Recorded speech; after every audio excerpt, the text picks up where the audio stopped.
Hello there, everyone. Welcome to Cryptic Corpse. I am your storyteller, and I'm here to guide you tonight. I know many of you use these videos to drift off to sleep, so before we begin, take a moment to like this video and subscribe to our channel. I'm always curious, where are you watching from, and what time is it in your part of the world? Now find your cozy spot and relax. My name is William Hayes. I've been a park ranger for 22 years, and I thought I knew everything about forests. I was wrong. 3 months ago, I lost Sarah and little Emma in the house fire. I was working the night shift when it happened. By the time I got there, our home was just ashes and smoke. The firefighters couldn't save them. Nothing felt real after that. I couldn't sleep in motels anymore, couldn't stand the pitying looks from my co-workers. So when the job posting came up for the fire watchtower in Thornshadow Valley, I took it, without thinking twice. The Olympic National Forest is beautiful, but unforgiving. Thornshadow sits in a deep basin surrounded by mountains that seem to scrape the sky. The locals say it gets more rain and fog than anywhere else in Washington state. The nearest town, Pinecrest, is 38 miles away down a road that twists and turns, so much it makes you dizzy. Perfect for someone who wants to be left alone. My first day at the watchtower, I stood on the wooden platform and looked out at the sea of green. The trees stretched for miles, so thick you couldn't see the ground. Beneath them, ancient cedars, some probably older than our country, their trunks wider than my arm span. The air smelled clean, pine, earth, and that fresh scent after rain. For the first time since the fire, I felt like I could breathe again. The tower itself isn't much, just a simple room up top with windows on all sides, a small kitchen, a bathroom, and a bedroom below. But it's mine now. I unpacked my few belongings, some clothes, books about local wildlife, my wife's photo that I saved from the fire, and Emma's stuffed bear that still smells faintly of smoke.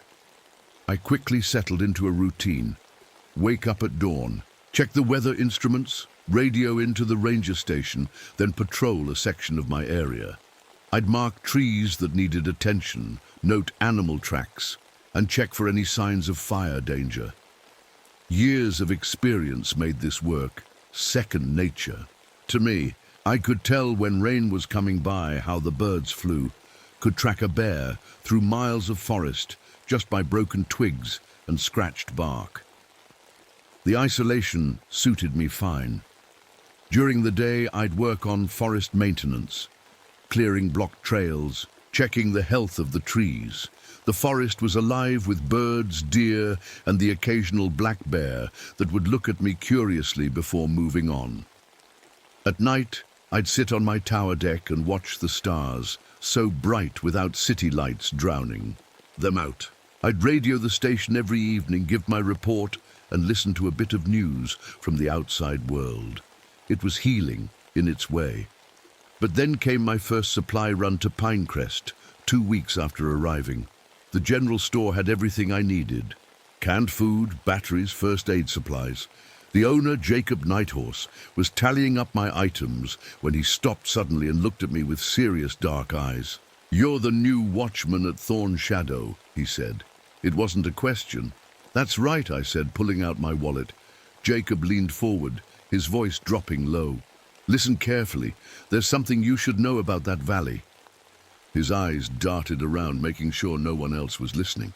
"Watch for the changing trees, the ones that aren't quite right." I thought he was messing with the new guy. "What do you mean, changing trees?" He shook his head. "Just watch. And never, I mean never, sleep outside in that valley." He pushed my supplies toward me. "The elders of my tribe won't even speak of that place. We call it by another name that I won't repeat here." I thanked him, thinking it was just local superstition. Every small town has its ghost stories, its warnings that old-timers pass down.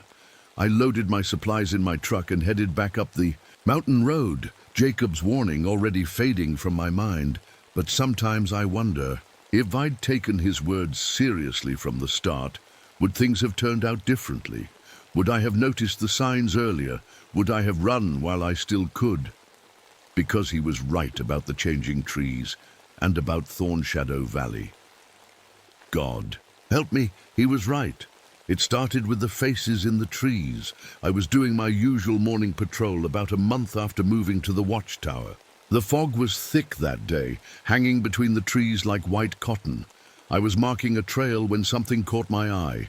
An old cedar, probably hundreds of years old, with bark that didn't look quite right. I moved closer. The bark had grown in a strange pattern. From where I stood, it looked almost like a face. 2 knots for eyes, a crack for a mouth, ridges that formed what looked like a nose. I told myself it was just my mind playing tricks. People see faces in everything. Clouds, toast, the moon. But then I took 3 steps to the left, and the face disappeared. 3 steps back, and there it was again, as if the tree had grown. That way on purpose, to only show its face from one specific spot. I laughed it off. Nature is full of odd patterns, but over the next few days, I noticed more trees like that one. Always the oldest cedars, always with faces that you could only see from certain angles. I started marking their locations on my map with little X's. After 2 weeks, the X's formed an almost perfect circle around my watchtower. That's when I noticed the animals acting strange too. I've worked with wildlife my whole career. I know how deer move, how birds fly, but one morning I spotted a group of deer at the edge of a clearing, 6 of them, standing completely still. Not grazing, not alert and watching for danger, just standing there, heads all turned in the same direction, looking deeper into the forest. I checked my watch when I first saw them. 2 hours later, when I passed by again, they hadn't moved an inch. They stood so still I thought they might be dead on their feet.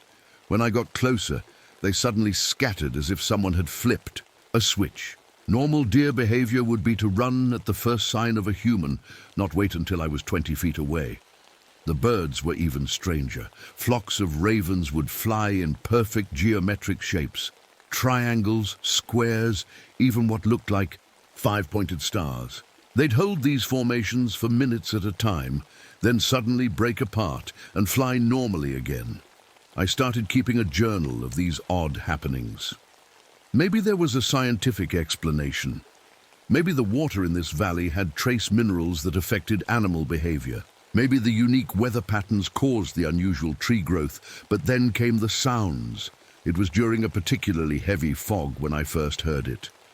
I was heading back to the tower as the light faded, and the fog was so thick I could barely see 10 feet ahead.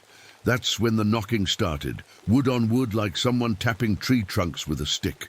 Knock, knock, pause. Knock, knock, knock, pause, knock. At first, I thought it was a woodpecker, but the pattern was too regular, too deliberate, and it seemed to follow me, always staying just out of sight in the fog. Sometimes it would speed up when I walked faster, or slow down when I stopped to listen. One day, I brought my old tape recorder on patrol and managed to catch the knocking sounds. That night, on a hunch, I played the tape backward. What I heard made my blood run cold. Words, actual words formed by the patterns of knocks when played in reverse. We, see, you, William. I dropped the recorder like it was on fire. It had to be a trick of my mind, hearing patterns where none existed. I played it again, trying to hear something else, anything else. But the words were clear. The next morning, I noticed something else wrong with the forest. The ground itself didn't feel right under my boots. In certain spots, usually near the trees with faces, the forest floor seemed to give slightly, like walking on a waterbed, like it was breathing underneath me. And the moss, God, the moss. I'd mark a trail one day, and the next morning find perfect circles of moss that hadn't been there before, concentric rings spreading out 6 feet in diameter. They'd appear overnight, always in places I'd just walked the day before. I started to wonder if I was losing my mind. Grief can do strange things to people. Maybe I was seeing patterns that weren't really there because my brain was still trying to make sense of losing Sarah and Emma. Then I found the journal. It was tucked in a small metal box under a loose floorboard in the watchtower. I only found it because a board creaked oddly when I stepped on it. The journal was old, the leather cover cracked and faded, the pages yellow and brittle. The date on the first page read August 17th, 1917. It belonged to Howard Tillman, a watchman who had lived in my tower over a century ago. His handwriting started out neat and precise, but grew more frantic and scrawled as the journal went on. He wrote about a massive lightning strike he'd witnessed, a bolt that hit what he called the grandfather tree, the largest and oldest. In the valley, after that strike, Howard began noticing exactly what I had been seeing. Faces in the trees, strange animal behavior, knocking sounds in the fog. The final entry was almost illegible. The letters pressed so hard into the paper that they tore through in places. It's awake now. The lightning woke it up. There's a consciousness in this forest, growing and spreading through the roots. It watches, it listens. God help anyone who's here when it finally decides to move.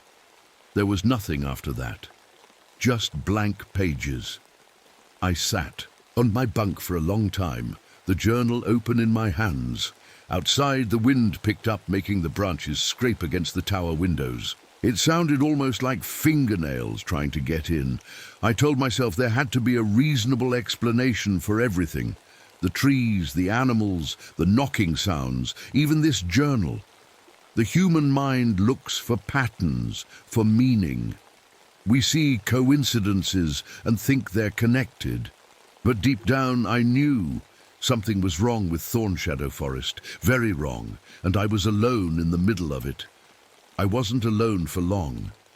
About 2 months into my stay at Thornshadow, a visitor arrived at my tower. I heard the rumble of an engine struggling up the mountain road and stepped outside to see a mud-splattered Jeep parking beside my truck.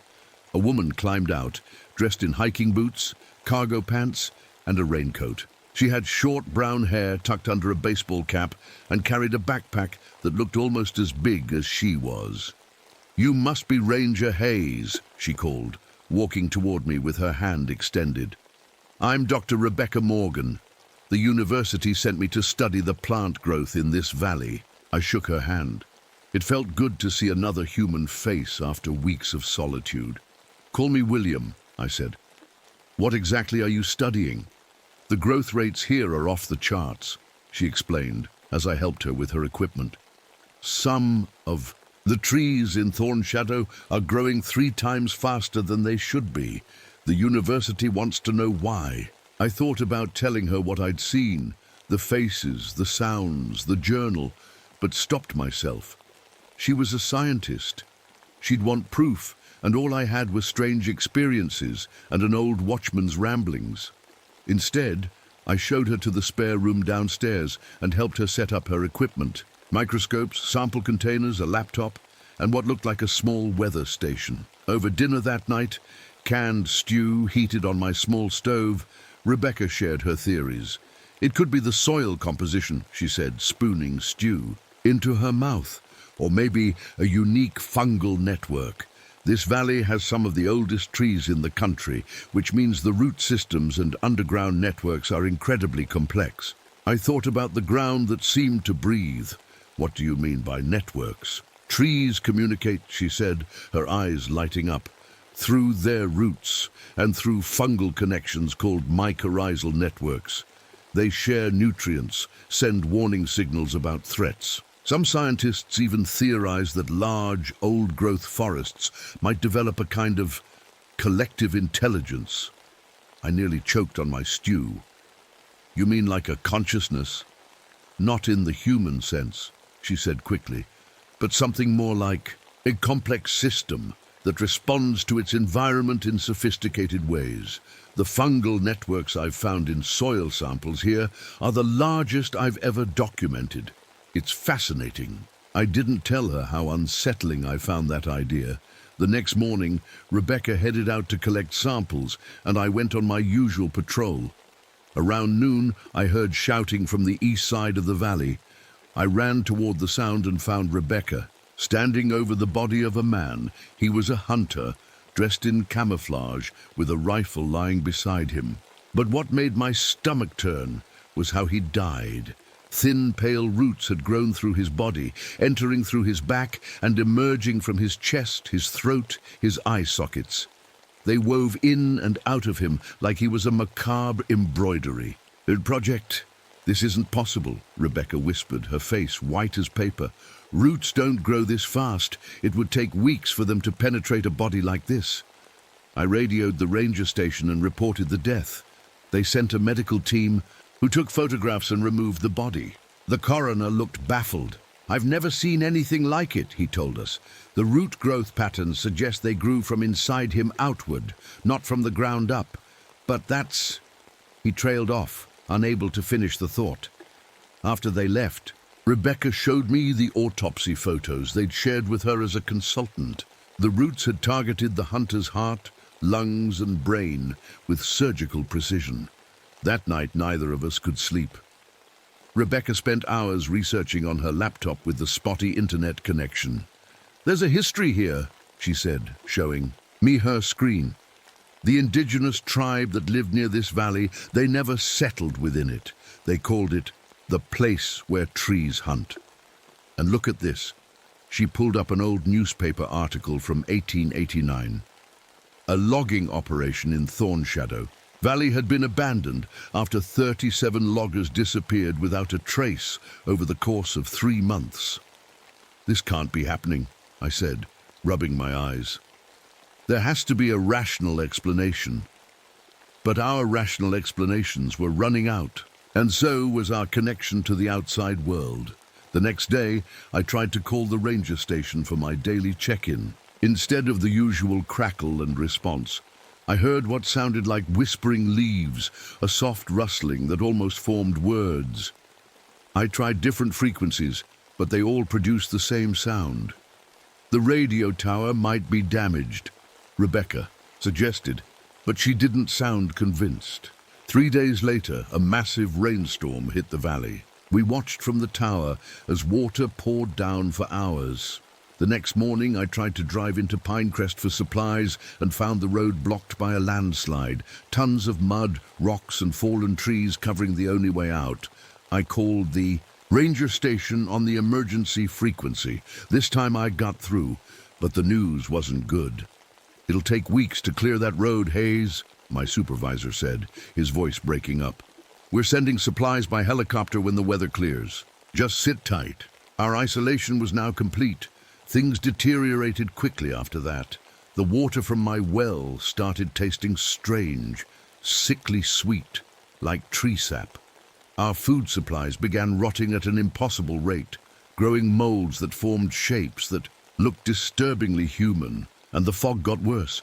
It would roll in thicker each day, moving in ways fog shouldn't move, flowing upward against gravity, forming tentacle-like shapes that seemed to reach for the tower windows. But the worst part was the dreams. Rebecca was the first to mention them. "I had a nightmare," she said one morning, her eyes ringed with dark circles. "I was buried alive, and roots were growing through me like that hunter. I could feel them pushing through my skin, through my muscles.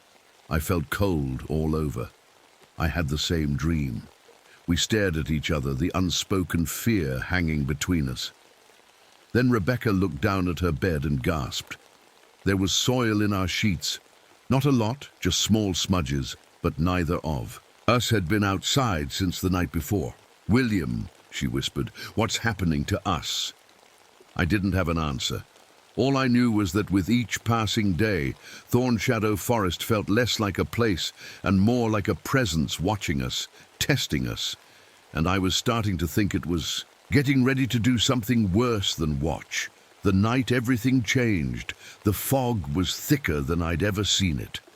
Rebecca had fallen into a restless sleep, but I couldn't close my eyes. I sat by the window, watching the white mist swirl around the tower like a living thing. Just after midnight, I saw movement below. At first, I thought it was a deer or maybe a bear. But when I grabbed my binoculars, what I saw made me drop them with a clatter. The trees were moving, not swaying in the wind, There was no wind that night. They were moving their trunks, pulling their roots partially out of the ground, and taking actual steps. Only a few feet, then they'd settle back down in slightly different spots. It was like watching a crowded room, where everyone shifts position just a little bit. I forced myself to pick up the binoculars again. Through the fog, I could make out at least a dozen trees uprooting themselves, moving and replanting. Some seemed to be getting closer to the tower. When I finally fell asleep just before dawn, I dreamed I was one of them. My feet buried in the soil, unable to move, while something dark and hungry spread through my roots. The next morning, I didn't tell Rebecca what I'd seen. She already looked on edge, her hands shaking slightly as she set up equipment to examine a small sapling she'd dug up. "I need to understand how these root systems work," she explained, carefully cutting a cross-section of the young tree. I wanted to stop her, to tell her it might not be safe to harm even a small part of the forest, but I stayed quiet. She was the scientist. Maybe she could find answers where I couldn't. By evening, we had our answer. We stepped outside to find the area around the watchtower transformed. Every plant, the trees, bushes, even the grass, was covered in a red, sticky substance that looked and smelled horribly like blood. It oozed from leaves, dripped from branches, and pooled on the ground. "It's sap," Rebecca said, but her voice trembled. "Just sap with a high iron content." She reached out to touch it, then pulled back. Neither of us believed it was just sap. 2 days later, the ranger station finally managed to send a helicopter with emergency supplies. We heard it approaching and ran outside, waving our arms, relief flooding through me at the thought of contact with the outside world. The helicopter hovered over the small clearing near the tower. The pilot gave us a thumbs up and began to lower a supply crate on a cable. That's when it happened. The trees at the edge of the clearing suddenly shot upward, growing 20 feet in seconds, branches extending toward the helicopter like grasping hands. One branch punched through the windshield, another tangled in the rotor. The helicopter spun out of control, crashing into the trees about 100 yards from the tower. The explosion shook the ground, and then we heard the screaming. The pilot was alive, trapped in the wreckage. His cries echoed through the valley as Rebecca and I raced toward the crash site, but the forest seemed to close in around us, branches blocking our path, roots rising from the ground to trip our feet. By the time we fought our way through, his screams had changed to gurgling sounds. We were too late. The trees had him. Roots and branches had punched through the twisted metal of the helicopter and were wrapped around the pilot's body, already beginning to grow into him. He looked at us, still conscious somehow, his eyes wide, with terror. "Help," he whispered, but there was nothing we could do. We stood there, frozen in horror, as the roots slowly pulled him deeper into the ground. His screams continued for hours, growing fainter until they finally stopped, just before sunrise. We stumbled back to the tower in shock, neither of us speaking. Inside, I collapsed into a chair while Rebecca paced back and forth, her scientist's mind desperately trying to make sense of what we'd seen. That's when the voices started. "William," called a soft, familiar voice from outside. "William, please, help me, I'm scared." I froze. It was Sarah's voice, my wife who had died in the fire. "Don't listen." Rebecca grabbed my arm as I moved toward the door.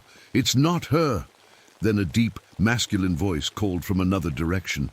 "Rebecca, honey, it's Dad. I need you out here." Her face went white. "My father died when I was 12, she whispered. We huddled in the center of the room, hands pressed over our ears as the voices of our dead loved ones called to us from the trees, begging us to come outside, to come deeper, into the forest. The psychological torture continued all night. By morning, we were exhausted, strung out on fear and lack of sleep. But Rebecca's scientific curiosity hadn't died.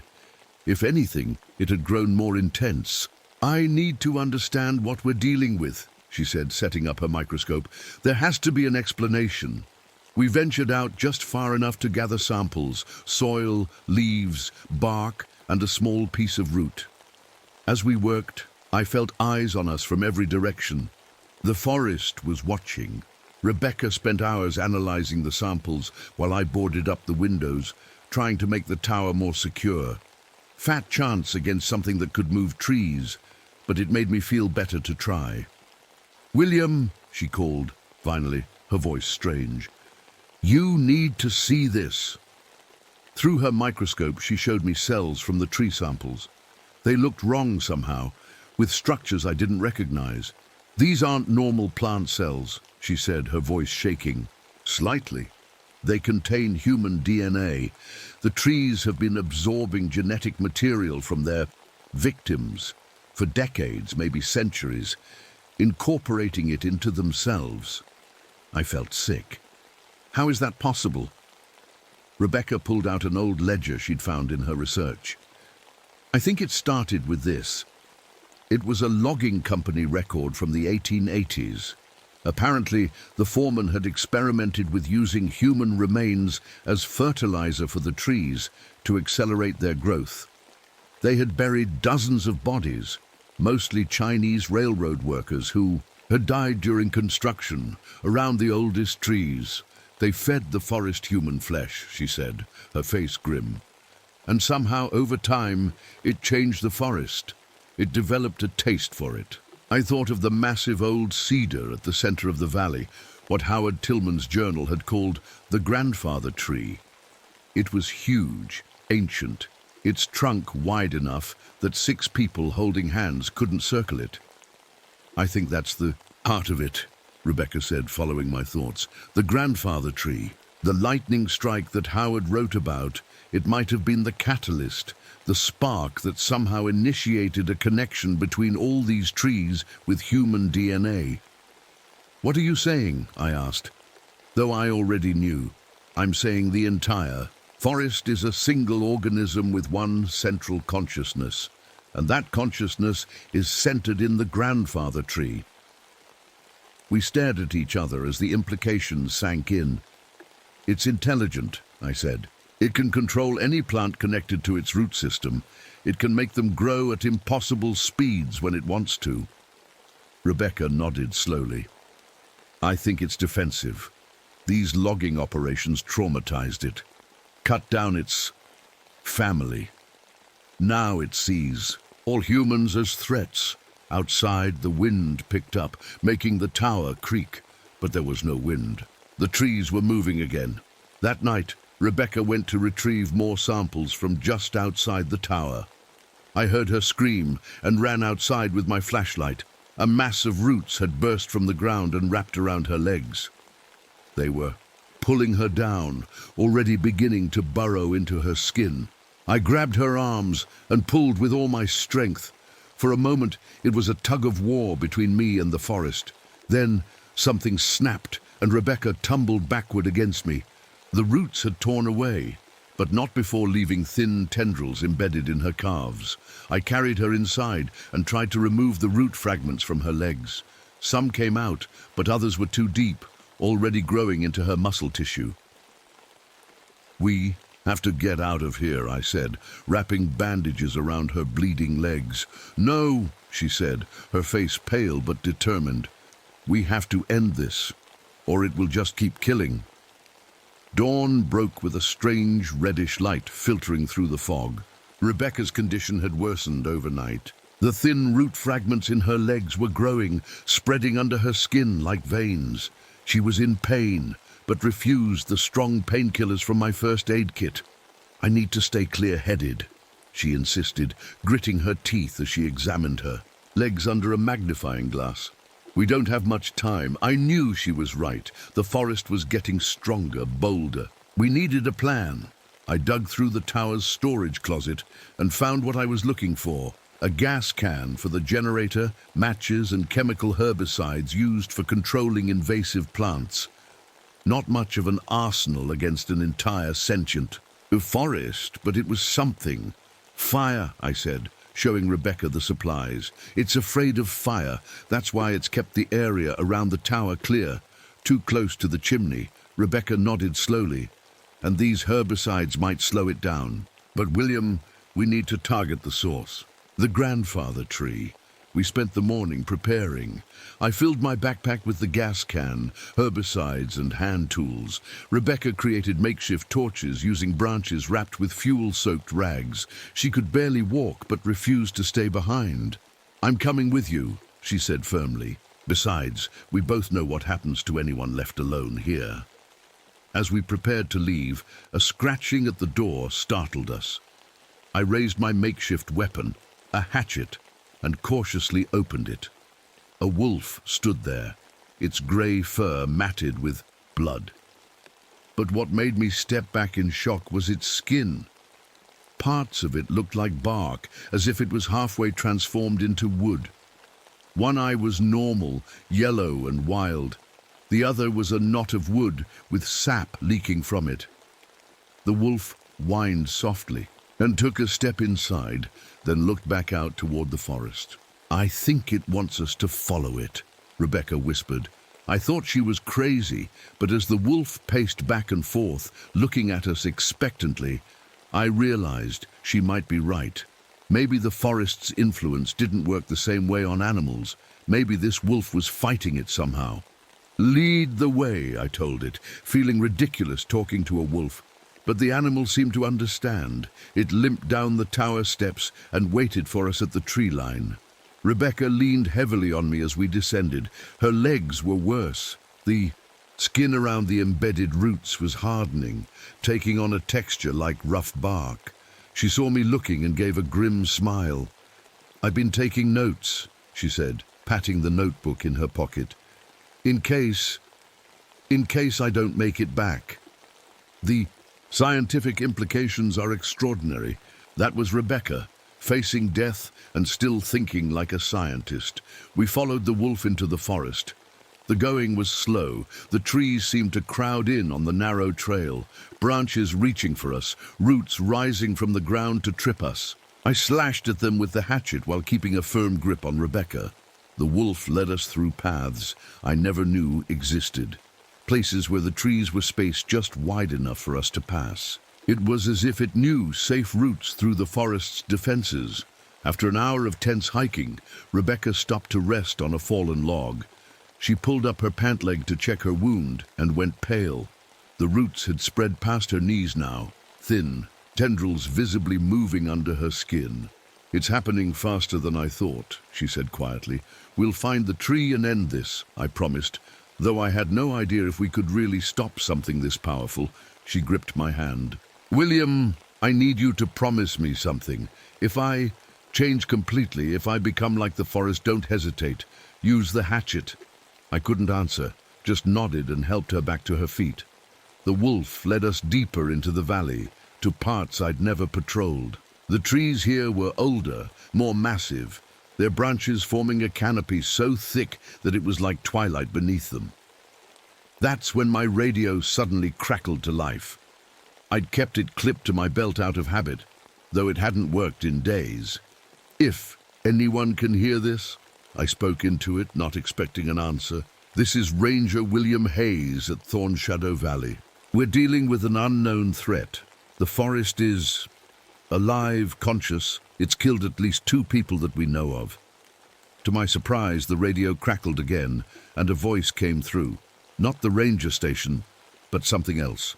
A whisper, made of rustling leaves and creaking wood. "William Hayes, we are waiting." I dropped the radio like it was a snake. Rebecca looked at me with wide eyes. "It's listening," she whispered. "It's always been listening." The wolf growled low in its throat and trotted ahead. We followed, moving as quietly as we could now, as if that would make any difference. The forest knew exactly where we were. Finally, we reached a small clearing, and there it was, the grandfather tree. It was enormous, a redwood so ancient it might have been a sapling when Rome was built. Its trunk was wider than a car, rising up into mist-shrouded branches hundreds of feet above. But what made my skin crawl was what I saw in the massive trunk, a split and opening like a doorway, and inside, a hollow chamber. That's it, Rebecca breathed. The central nervous system. We approached cautiously. The wolf stayed at the edge of the clearing, unwilling to go closer. Suddenly the ground erupted around us. Razor-sharp thorns burst upward, forming a wall between us and the grandfather tree. They grew so fast I could hear the wood cracking and splitting as they extended toward the sky, some reaching 20 feet high in seconds. No. I swung the hatchet at the thorn wall, but for every branch I cut, 3 more grew in its place. We were being pushed back, away from the grandfather tree. "William," Rebecca called, her voice strange. I turned and saw her leaning against a normal tree, her hands pressed against its trunk. Her legs were now completely covered in bark, the transformation climbing up her body. But her eyes were clear, focused. "I can feel it," she said. "The network. It's everywhere, connected to everything, even me now." She closed her eyes. I can see through it. I can feel what it feels. "Rebecca, fight it," I begged, grabbing her shoulders. Her eyes opened. "No, this is good. I can help. I'm part of it now, but I still have my mind. For now, at least." She grimaced in pain. "I can suppress its defenses just for a minute. When I do, run for the tree. Get inside." "I'm not leaving you," I said. She smiled sadly. The bark had reached her waist now, her legs completely fused to the ground. "I think we both know I'm not leaving this forest. Now go, when I tell you." Rebecca placed both hands against the tree trunk and closed her eyes in concentration. For a moment, nothing happened. Then the wall of thorns shuddered and began to retract, pulling back into the ground. "Now!" she shouted. "I can't hold it for long." I hesitated for just a second, then sprinted toward the grandfather tree. Behind me I heard Rebecca cry out in pain. I didn't look back. I couldn't. I focused on the opening in the massive trunk, running full speed. Just as I reached it, the thorns began to grow again, one slashing across my back. I stumbled through the opening into the hollow center of the tree. What I saw inside would haunt me forever. The inner walls of the massive trunk were lined with people, or what was left of them. Dozens of bodies, partially transformed into wood, embedded in the walls. Some were ancient, just impressions in the wood with bits of preserved bone showing through. Others were newer, including the pilot from the helicopter crash. Most horrifying of all, some still had faces, still had eyes that tracked my movement, still had mouths that opened and closed silently. They were still conscious, trapped in a living hell between human and tree. In the center of the chamber, a mass of roots rose from the ground, twisting and curling like a nest of snakes. They began to form a shape, something like a crude mouth. A voice filled the chamber, not heard. With my ears, but felt inside my head. "You, come at last." I raised my hatchet, though I knew it was useless against something this vast. "What are you?" I demanded. The root mouth pulsed as the voice answered, "We are forest.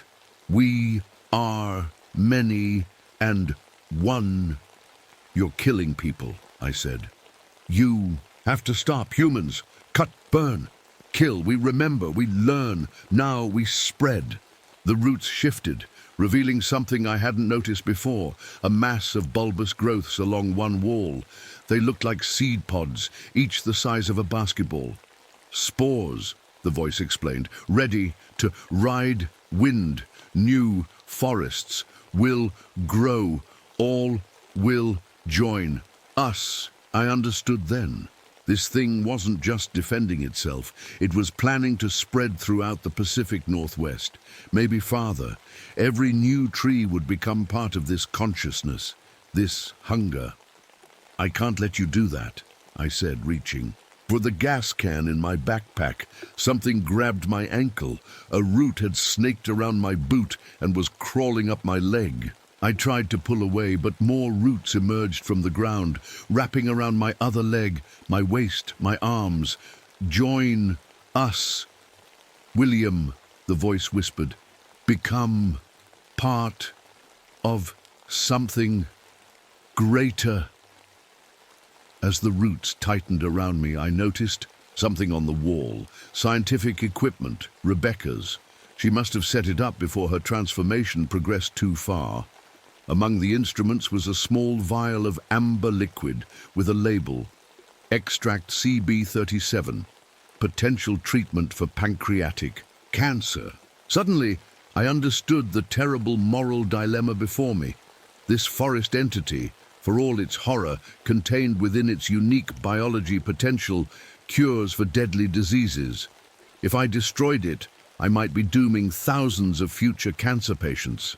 The roots crawled higher, pressing against my skin, seeking entry. I had seconds to decide. Time seemed to slow as the roots crept up my body. My mind raced with the impossible choice before me. This thing had killed.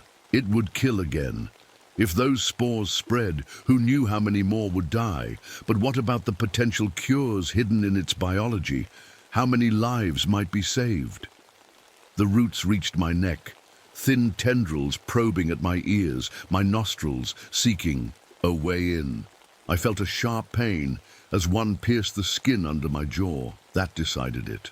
Whatever medical secrets this thing held, they weren't worth the price. With my right arm partially free, I reached into my pocket where I'd stashed a small lighter.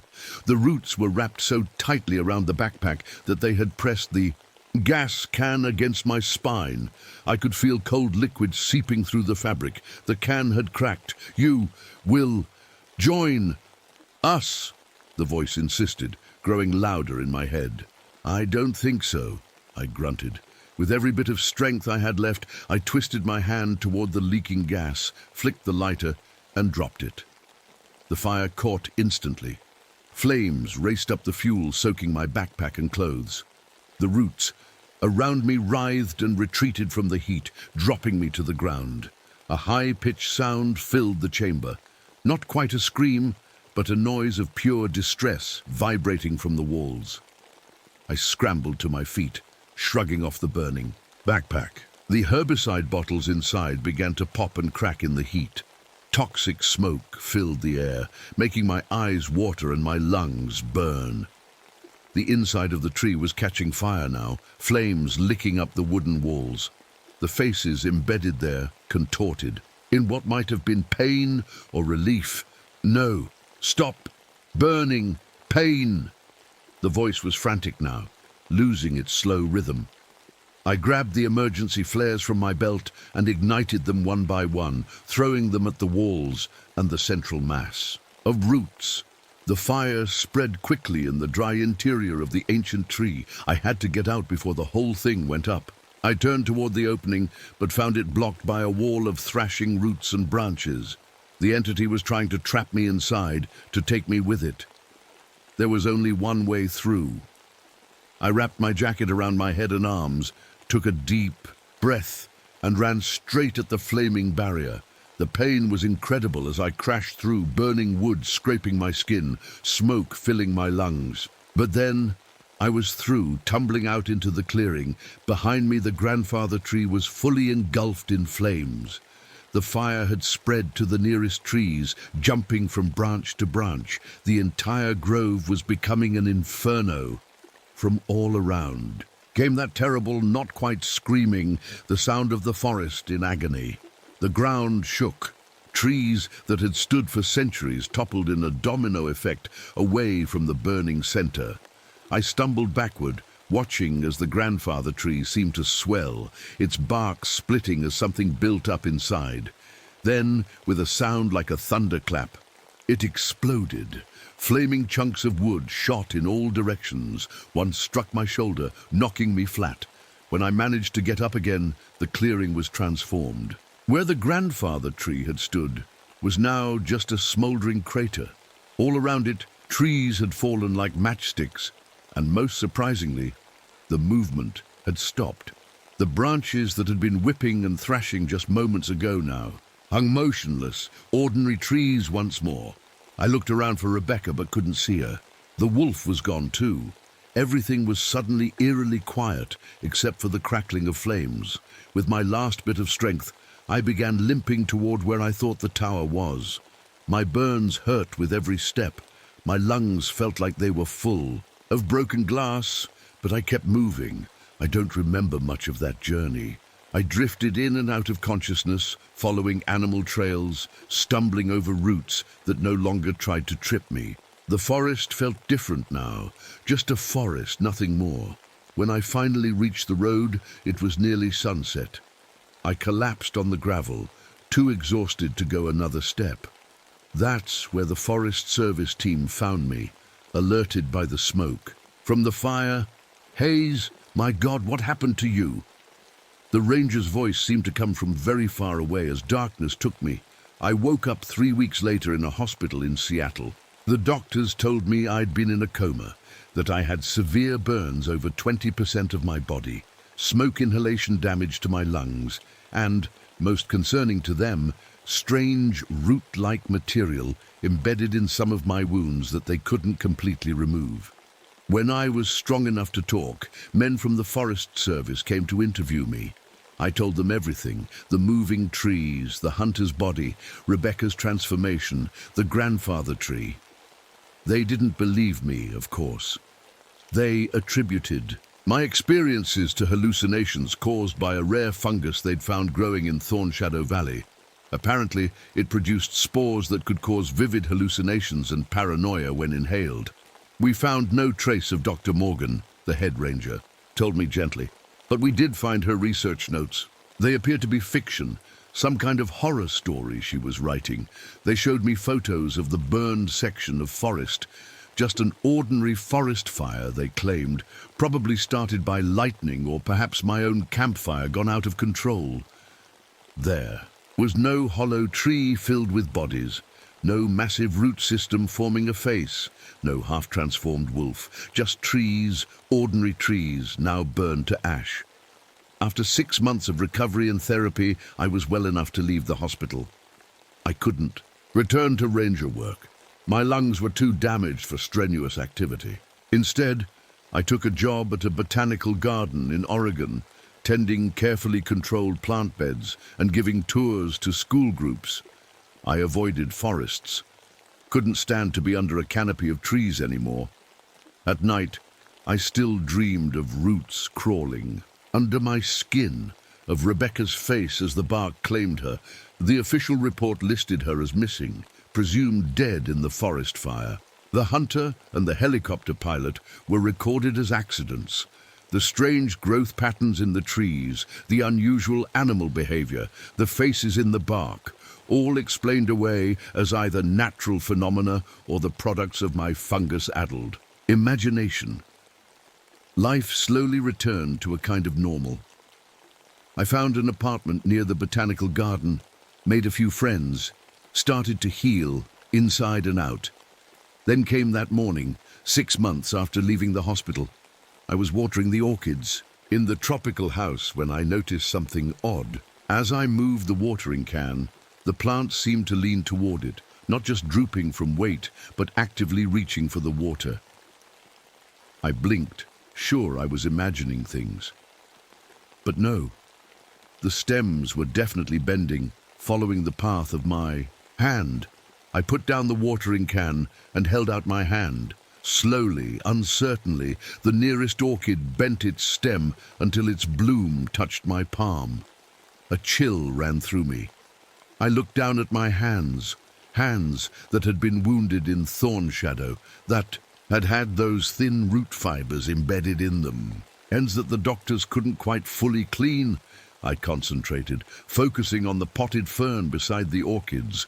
Breathe in, breathe out. The fern trembled slightly, then bent toward me, its fronds unfurling faster than they should. That afternoon, I requested a leave of absence. The garden manager was concerned, but granted it. I drove to the National Park office and pulled strings with old colleagues to get a map of the planned expansion areas.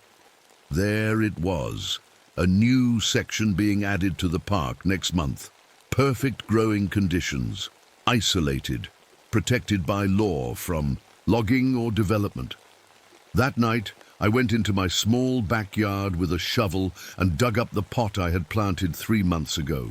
Inside was a tiny seedling, taken from a fragment I'd found embedded in my shoulder after the hospital removed the bandages. A fragment of the grandfather tree. It had grown well under my care. Its small leaves were deep green and vibrant. When I touched it, I felt a faint hum of recognition. "Not yet," I whispered to it, "but soon." The next day, I packed my car and drove to the National Park expansion zone. It took hours of hiking to find the perfect spot, a sheltered valley with rich soil and a small stream running through it. Far from trails, far from curious eyes, I dug a small hole and gently placed the seedling inside, covering its roots with the special soil mixture I'd prepared. As I patted down the earth around it, I felt something move beneath my palm. The tiny root system already spreading, already growing faster than any normal tree should. I stood up and looked at my hands. In the sunlight, I could see a faint green tinge beneath the skin, following the path of my veins. I should have been horrified. Instead, I felt a strange calm. "Grow," I whispered to the seedling, and felt it respond to my voice. I walked back to my car, already planning my next visit. The seedling would need care, protection, guidance. It was just a baby, after all. It needed to learn which humans were threats and which were family. As I drove away from the park, I caught my reflection in the rearview mirror. Just for a moment, my eyes flashed green, like sunlight through leaves. Thorn Shadow would live again, and this time it would have help from the inside. My name is Eleanor Winters, and I never thought I'd end up here, alone on an island, with nothing but a lighthouse and the endless sea for company. But after my breakdown at Riverside Publishing last year, my therapist said I needed space to breathe. Well, I've got plenty of that now on Black Rock Island. It's been 3 weeks since I took this lighthouse keeper position. 3 miles of choppy water separate me from the mainland, from Havensport with its quaint storefronts and friendly faces. On clear days, I can just make out the town's outline, but those days are rare. Fog blankets this place more often than not, thick and clingy like wet cotton. I don't mind the isolation, though. Growing up in a fishing village taught me everything I need to know about surviving by the sea. Dad made sure I could tie every knot, read the weather from cloud patterns, and fix just about anything with basic tools. Mom passed down her knowledge of edible coastal plants and how to preserve food for winter months. Those skills felt useless during my publishing career in Boston, but now they're keeping me alive. My days have fallen into a simple rhythm. I wake at dawn to check the light mechanism, then spend mornings cleaning and maintaining the equipment. Afternoons are for exploring the island, documenting the seabirds and unusual plants in my journal. Evenings, I work on restoring the keeper's quarters, scrubbing away decades of neglect and adding small touches to make it feel like home. Yesterday, Walter Jenkins brought my monthly supplies from the mainland. While unloading canned goods and fresh water, he kept glancing at the horizon where fog was building. "Strange things happen in that peculiar fog," he said, voice low as if sharing a secret. "Last keeper just disappeared, one day here, next day gone. Boat still tied up, belongings untouched." When I asked what he meant, Walter shook his head. "Just never use that foghorn unless you absolutely have to. Draws attention in ways you don't want." He left before I could ask more questions. His boat, disappearing into the mist that seemed to follow him back to shore. Tonight, as I write this by lamplight, I can hear waves crashing against the rocks below. The lighthouse beam cuts through darkness, warning ships of danger, but I can't shake Walter's words from my mind. What kind of attention was he talking about? Something's not right with the fog here. I first noticed it last Tuesday. I was drinking my morning coffee on the walkway around the lighthouse when I saw it, a thick bank of fog moving against the wind. The trees were bending east with the breeze, but this fog, it crawled slowly west like it had its own mind. I rubbed my eyes, thinking I was seeing things. But no, it kept going its own way.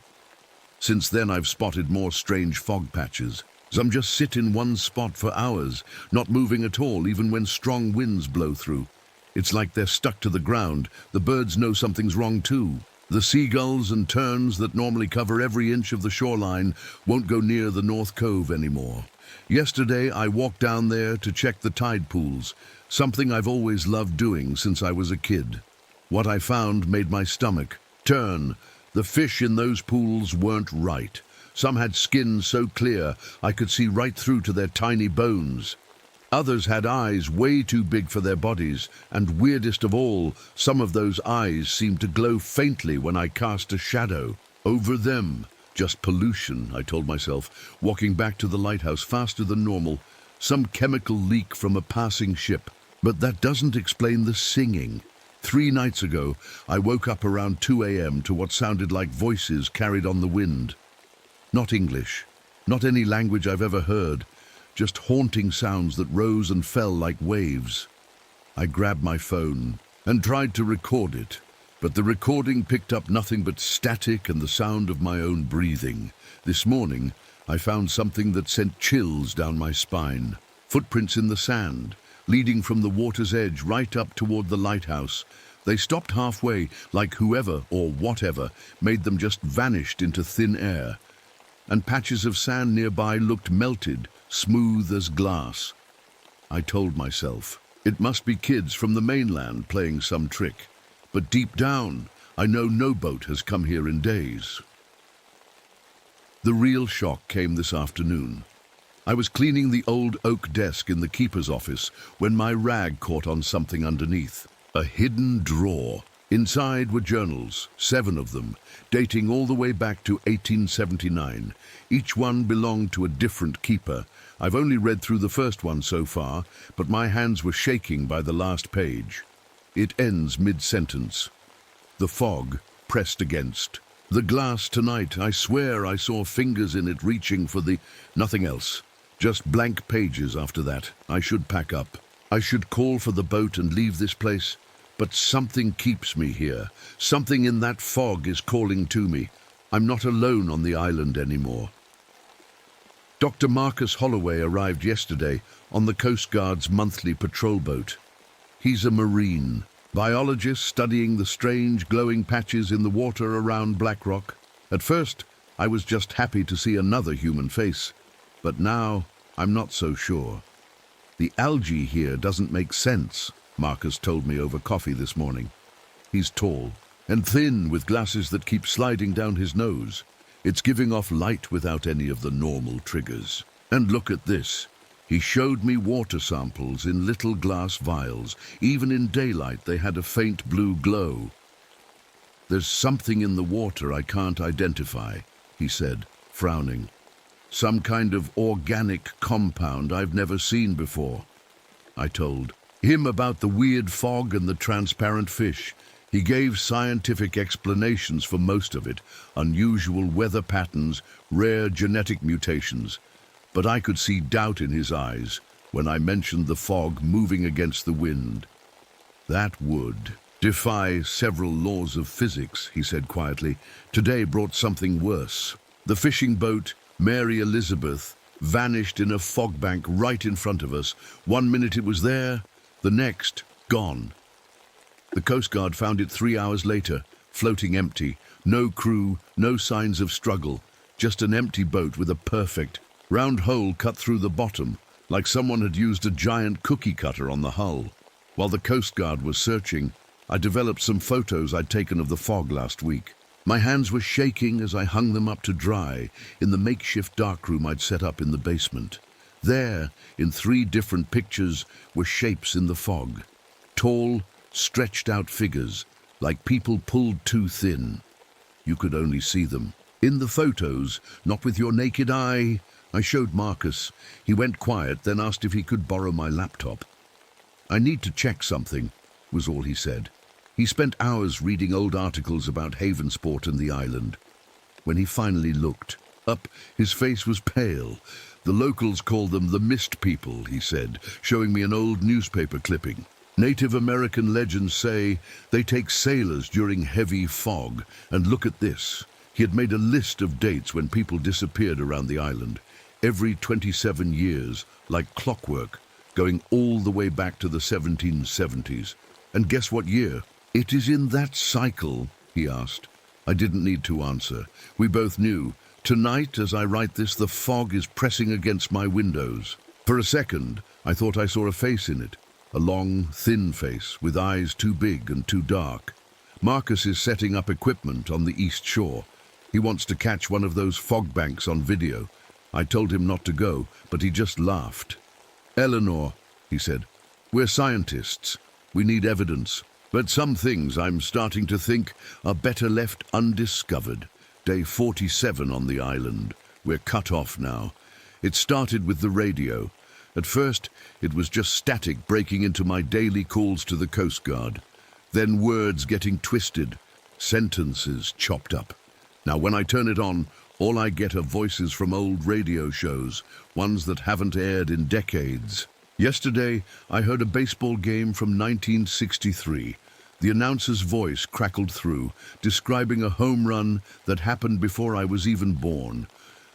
Marcus says it's just signal bounce, radio waves getting trapped in the atmosphere. But he can't explain why my cell phone shows 5 bars and still won't connect a call. A storm hit 3 days ago. Not normal for this time of year. Waves taller than the lighthouse crashed against the rocks. Walter tried to bring supplies but turned back. Halfway, the sea was too angry, he said over the crackling radio. Now the water's still too rough for boats. We're stuck here. The worst part? Our drinking water tastes wrong. The well system is closed. Nothing should get in, but there's a salty taste that wasn't there before. And our food? Something's happening to it. Last night, I found a jar of peanut butter covered in tiny blue spots. When I turned off the kitchen light, they glowed like tiny stars on the lid. Don't eat anything that looks different, Marcus warned. He threw out all the food that had changed. That was half our supplies. The fog is getting thicker every day. Sometimes it flows upward instead of spreading across the ground.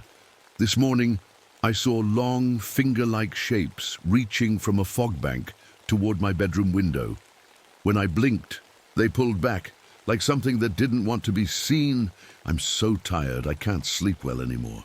When I do, I have the same dream.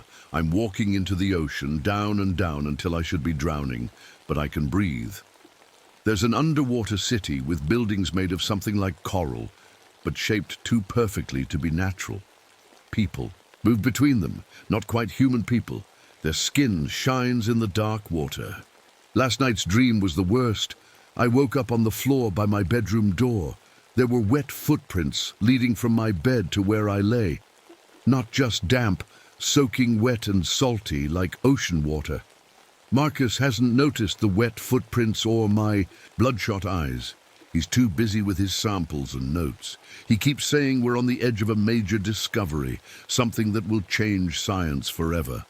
But science isn't supposed to make fog move like it's alive. Science doesn't explain why I sometimes hear my name whispered from empty corners of rooms. I tried to read more of the old lighthouse journals today, but my hands shook too much.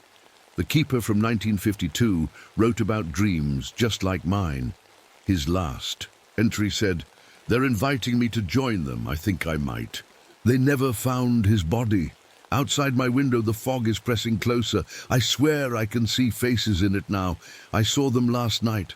I was doing my midnight check of the lighthouse lamp when movement caught my eye. Outside, in the thick fog that surrounded the tower, shapes were moving. Not animal shapes, not human either. Not quite. They were tall, impossibly tall, maybe 7 or 8 feet. Their arms and legs stretched too long for their bodies, like someone had pulled taffy. Their skin, I could see through it, like jellyfish flesh. Behind them, the fog swirled and danced. I froze, one hand on the light switch, barely breathing. They didn't seem to notice me watching. They moved with a strange grace, gliding rather than walking. I must have stood there for 20 minutes before I found the courage to back away from the window. This morning I told Marcus what I'd seen. He didn't laugh or tell me I was crazy. He just nodded and showed me a jar he'd been keeping in his makeshift lab in the kitchen. I tried to collect a sample of that unusual fog, he said. As I watched, the glass jar cracked, a thin line spreading from top to bottom. The fog inside seemed to press against the glass like it was trying to escape. "It doesn't want to be contained," Marcus whispered. "I've never seen anything like it." Marcus decided to stay up all night to watch the tide pools. He set up lights and cameras, promising to be back by dawn. That was yesterday. This morning, I found his equipment by the shore, perfectly arranged, not a single item out of place. But no Marcus. I called his name until my voice gave out. Nothing. Then, as the fog rolled in around noon, I heard him. "Eleanor, help me, I'm caught in something." I ran toward his voice, but it kept moving, always just out of reach, always in the thickest part of the fog. After an hour, I realized his voice had changed. It had a wet quality to it now, like someone talking underwater. The words bubbled and stretched in ways that human words shouldn't. It wasn't Marcus anymore, not really. I ran back to the lighthouse and locked every door, every window, but it didn't matter. When darkness fell, I found something pushing through. The crack under the front door, thin strands of seaweed, moving on their own like fingers searching for something. I chopped at them with a kitchen knife. The cut pieces kept wiggling, kept reaching. I swept them into a jar and sealed it tight. They're still moving now, 12 hours later. I've barricaded myself in the lighthouse tower. I have food for maybe 3 days, a flashlight, and the old journals. I've been reading them frantically, looking for answers.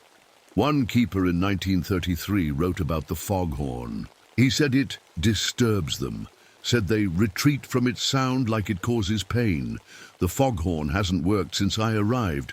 Walter told me it was broken, not worth fixing. Now I wonder if someone broke it on purpose. Outside, the fog presses. Against every window of the tower, I've covered them all with sheets, but I can still feel eyes watching me, waiting. I have to find a way to fix that horn. I found Marcus's microscope in his room and did something I never thought I'd do. I examined. The fog. Getting a sample wasn't hard. The fog is so thick now, it leaves drops on the windows like dew. I collected some on a glass slide and looked. What I saw made me drop the microscope. The fog isn't fog at all. It's alive. Millions of tiny cells floating together, looking almost like human cells, but not quite right. As I watched, they moved and changed shape, joining together to form larger structures, then breaking apart again, like they were practicing. My hands shook as I went back to the old journals. The keeper from 1906 had drawn pictures that looked just like what I'd seen under the microscope, but he'd gone further in his research. He found cave paintings on the far side of the island, hidden in a spot that's underwater, except during the lowest tides. The paintings showed tall, thin figures coming from the sea to take people away. The keeper had copied the images and tried to translate the symbols around them. "They were here before us," he wrote. "A people who went into the ocean when the land grew cold. Their bodies changed, became something else, something that could live in the deep. But they need us, need what's in our minds." That's when it clicked. The missing lighthouse keepers, the empty fishing boats, the way Marcus's voice changed. The fog creatures don't just take people, they absorb them, take their memories, their knowledge, and the lighthouse. It's not here to warn ships away from the rocks. It's a lure, a way to make sure there's always someone isolated here, someone they can take when they need new memories, new knowledge. I was piecing this together when I heard scratching at the tower door. Not seaweed this time. Fingernails. Eleanor. The voice was Marcus's, but hollow, like someone trying to remember how human speech works. "Eleanor, let me in. I've discovered something amazing." I peered through the keyhole. It was Marcus, sort of. His skin had the same translucent quality I'd seen in the fog creatures. His eyes were larger, darker, and at his neck there were slits that moved as he breathed, like gills. "They don't want to hurt us," he said, voice gurgling slightly. "They want to help us evolve, become something better." I stayed silent. "Eleanor," not quite Marcus continued, "the passenger ferry comes through tomorrow night. The fog will be thick. They'll use the lighthouse beam to navigate." His face stretched into what might have been meant as a smile. So many minds to join. With "unless you turn off the light." I felt sick. The ferry carries 40 people on its night run. "You can join us willingly," he said. "It's peaceful, like floating in warm water forever, but you're aware. You're part of something ancient and vast." Then he slid his fingers, now webbed between them, under the door. "Or we'll come in and take you anyway. Your choice." I ran back up the spiral stairs to the light room. Through the windows, I could see fog surrounding the lighthouse completely. Now, moving, churning, waiting. I understand now why Walter warned me never to use the foghorn. It doesn't just attract attention, it makes them angry. I won't let them take the ferry. I won't. I spent all night gathering what I need to fight back. The lighthouse has been here since the 1800s, and lighthouses keep emergency supplies. In the storage closets, I found old equipment, tools, things I can use. First, I took the UV light system used for growing plants in winter. I remembered how the fog creatures backed away from bright light. UV rays might hurt them more than regular light. Next, I found a pressure washer in the maintenance shed. I filled its tank with seawater and added extra salt. If these things came from the deep ocean originally, maybe super salty water would burn them. In the kitchen, I made my own flamethrower, using a lighter and a can of hairspray. Fire evaporates water. It might work on fog creatures too. But my real hope is the foghorn. According to the old journals, it hurts them somehow. The horn system is broken, but I studied the manual all night. It needs a new air compressor and some rewired connections. I can fix it, I have to. While gathering tools in the basement, I found a small door I hadn't noticed before. It was locked, but the wood around the handle was rotten. One good kick and it opened. Marcus was inside, the real Marcus. He was curled up on a dirt floor, shivering, his clothes soaked. When I shined my flashlight on him, he covered his eyes. Like the light hurt. "Eleanor."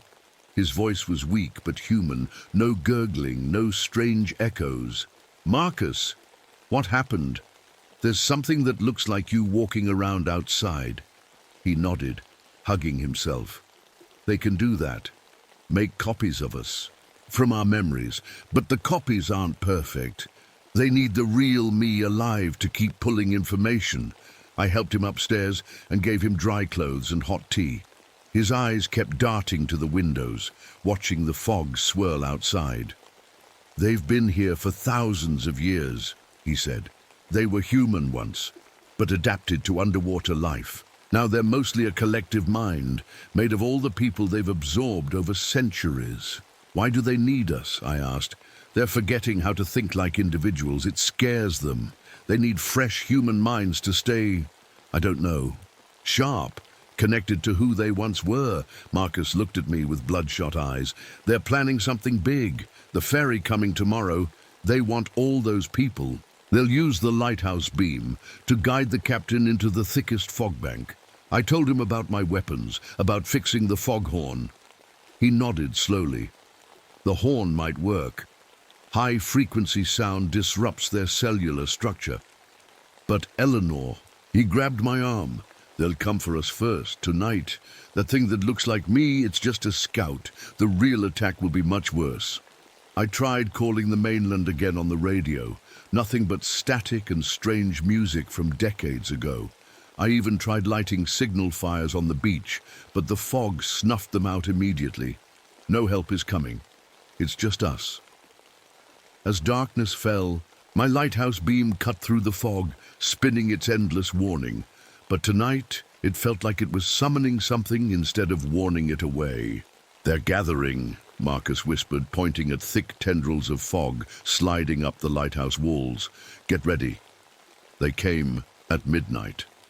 I was connecting the last wires to the foghorn when the windows on the first floor shattered. All of them at once, like they'd been hit by a single wave of force. Cold fog poured in, bringing with it the smell of seaweed and something else, something old and rotting. "They're inside!" Marcus yelled from below. I grabbed my UV light and ran down the spiral stairs. The fog was already filling the kitchen and living room, moving like it had a mind, which I guess it did. Where the beam of UV light hit it, the fog hissed and pulled back, leaving empty patches of air. "It works!" I shouted. But there was too much fog, coming too fast. For every patch I cleared, 3 more rolled in, and the UV battery was already dimming. We retreated back up the stairs. I could hear things moving below us. Wet, slithering sounds, not footsteps. Nothing as normal as footsteps. "We need to get to the top," Marcus said. "Finish the foghorn." We made it to the lantern room, the glass-enclosed space at the very top where the great light spins. I slammed the metal door shut behind us and shoved a chair against it. It wouldn't hold them long. Outside the windows, the night was alive with fog. It swirled in patterns too perfect to be natural. And there were shapes in it now. Dozens of tall, stretched figures surrounding the lighthouse, watching us. The Not Marcus was there too. It stood on air, 30 feet above the ground, its face pressed against the glass. Its skin was almost completely transparent now, showing dark shapes moving inside its body.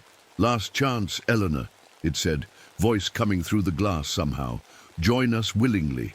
Become something greater than human. Live forever in the collective." "What happens to me?" I asked. "The real me." You continue, your memories, your knowledge, all preserved but improved upon. No more loneliness, no more fear, just unity. For a terrible moment I felt tempted to never be alone again, to be part of something ancient and powerful. I could feel the pull of it. Then I looked at Marcus, the real Marcus, dirty and scared, but still fighting, still human. "No," I said. Not Marcus's face twisted into something that wasn't a smile. "Then we take the ferry tomorrow. All those minds, all that knowledge. Maybe we'll even go further this time, to the mainland." The thought of these things spreading beyond the island chilled me more than the fog itself. "You'll join us one way or another," it said. "We always get the keeper in the end." A tendril of fog squeezed through a tiny crack in the window frame, then another and another. The glass began to frost over as more fog pressed against it. Marcus was working frantically on the foghorn controls. "Almost there," he whispered. "Just need to connect the power supply." The door behind us buckled as something heavy slammed into it. The chair legs squealed against the floor. "Hurry," I said. "There." Marcus flipped a switch. Nothing happened. He tried again. Still nothing. "The fuse," he said. "It must be blown. There's a backup in the panel over there." The panel was on the other side of the room, right next to the buckling door. I took a deep breath and ran for it. Just as I reached the panel, the door burst open. Fog poured in, but it wasn't just fog. It had shape now, like a giant hand reaching for me. I yanked open the panel, grabbed the spare fuse, and jumped back. The fog hand brushed my arm. Where it touched, my skin went numb and cold. "Here!" I tossed the fuse to Marcus. The fog was filling the room now. It condensed into a human-like shape in front of me. The Not Marcus again, but less solid than before, like it was having trouble maintaining form. "You can't fight the tide, Eleanor," it said, reaching for me. Behind it, the real Marcus slammed the fuse into place and twisted a dial to maximum. The foghorn erupted into life with a sound I felt more than heard, a deep, penetrating blast that shook the entire lighthouse. The Mist Beyond. Part 9. The climax. The foghorn's blast hit me like a physical blow. I clapped my hands over my ears, but it didn't help much. The sound was so deep and powerful, it vibrated through my bones. But what it did to the fog was incredible. The not Marcus thing in front of me exploded into mist, its human shape torn apart by the sound waves. All around the lantern room, fog creatures dissolved or fled back through the windows and door. The sound seemed to pull them apart at a cellular level, breaking whatever connections let them form shapes. Marcus was on, his knees by the control panel, hands pressed to his ears, face twisted in pain. I needed to get to him, to help him away from the sound, but I couldn't move. The horn was too loud, disorienting me. Blood trickled from my right ear. The pain was getting worse with each blast of the horn, but I knew if I turned it off, the fog would return. Through the windows, I saw the fog retreating down the lighthouse, pulling back toward the ocean. It was working. Then the glass in front of me cracked. A new shape was forming in the night air, larger than any I'd seen before. It moved closer to the lighthouse, growing denser, more solid. As it came into the beam of the revolving light, I could see it wasn't just one fog creature. It was many, merged together. The thing had multiple faces half-formed across what might have been a head. Faces of people I didn't recognize. Past lighthouse keepers, maybe. Fishermen who disappeared over the decades. And Marcus's face was there too, eyes closed like he was sleeping. The giant form drifted closer to the windows, seemingly unaffected by the foghorn's blast. When it reached the glass, dozens of limbs, some human-like, others more like tentacles, pressed against the panes. The cracks spread. Glass popped and tinkled to the floor. I couldn't hear anything over the foghorn, but I saw Marcus shouting, pointing urgently at the lighthouse lamp behind me. His hands made turning motions. The lamp! Of course! I staggered to the massive light, fighting against dizziness from the sound still blasting through the room. The lighthouse beam was already on, spinning its warning across the dark water. But Marcus had discovered something about UV light hurting these creatures. The control panel had manual overrides. I remembered from the maintenance manual that the lamp had UV filters to protect boats from harmful rays. What if I removed them? My hands shook as I flipped open the access panel on the lamp housing. Inside was an array of special mirrors and filters that focused and shaped the beam. I spotted the UV filters. Blue-tinted glass plates attached to metal frames. Behind me, I heard breaking glass. Glancing over my shoulder, I saw fog pouring through a fist-sized hole in one window. The giant merge creature was pushing through, its body stretching like taffy. I yanked at the first UV filter. It was held in place by metal clips, never meant to be removed while the lamp was running. The hot glass burned my fingers, but I kept pulling. With a snap, the filter came free. The lamp's beam changed subtly, taking on a purplish tinge.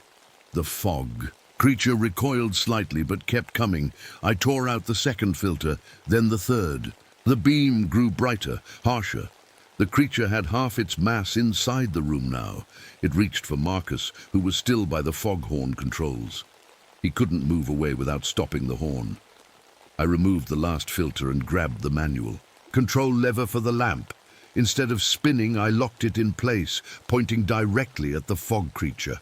The enhanced UV beam hit it full force. The effect was immediate and horrifying. Where the beam touched, the fog boiled away like water on hot metal. The creature made no sound, but its body convulsed and thrashed. Faces formed and dissolved in its mass, mouths open in silent screams. It tried to retreat, pulling back toward the broken window, but I followed it with the beam, keeping the light focused on its center. The intensity of the lamp without its safety filters was too much for me. My skin felt like it was burning, my eyes watering so badly I could hardly see. But I held the lever steady, keeping the beam locked on target. The creature's body began breaking apart, dissolving into ordinary mist that dissipated in the night air. As it died, I swear I saw relief on some of those faces, souls trapped for decades, Finally set free. Then pain overwhelmed me. My hands, my face, my eyes all burning from the UV exposure. I collapsed to the floor. The room spinning around me. The last thing I remember is Marcus turning off the foghorn, the sudden silence. More shocking than the noise had been. He was saying something, shaking me, but darkness was closing in from all sides. I let it take me. I woke up in a hospital bed. The ceiling was white, the sheets stiff and clean. An IV dripped clear fluid into my arm. For a moment, I thought I'd dreamed everything, the lighthouse, the fog creatures, all of it. Then I tried to sit up, and pain shot through my body. My hands were wrapped in thick bandages. My face felt tight like sunburned skin. A nurse rushed in. "Easy there," she said. "You've got some nasty radiation burns." Where am I? My voice sounded strange in my ears, muffled, distant. Havensport. General Hospital. Coast Guard brought you in 3 days ago? Coast Guard? She nodded. They went to check on the lighthouse after the radio went dead. Found you unconscious. Equipment malfunction, they said. Something about the lamp's safety systems failing. What about Marcus? Dr. Holloway? The nurse looked confused. You were alone when they found you. No, Marcus. Had he been taken by the remaining fog creatures? Or had he never existed at all? Just another fog copy designed to manipulate me? The doctor came in later. He had bad news about my hearing. The damage is permanent, I'm afraid. Whatever happened with that foghorn caused significant trauma to your inner ear. You'll always have some hearing loss. I nodded like this was new information. I didn't tell him about the blood that had run from my ears that night, or how sounds still seemed to come from underwater. I gave my official statement. To the Coast Guard, I told them about the equipment failure, the UV lamp overheating. I said nothing about living fog, or people with gills, or ancient creatures stealing human minds. They wouldn't have believed me anyway. 3 months later, I was back in Boston. My old publishing house gave me my job back, partly from guilt. Think. I started working on a book about maritime history, something safe and normal. The newspaper said a new lighthouse keeper had been assigned to Black Rock Island. Some retired Navy man who wanted solitude. I should have warned him, I should have done something, but who would listen? My life settled into a new routine. Apartment, office, home again, normal. Except I wasn't normal anymore. It started with small things.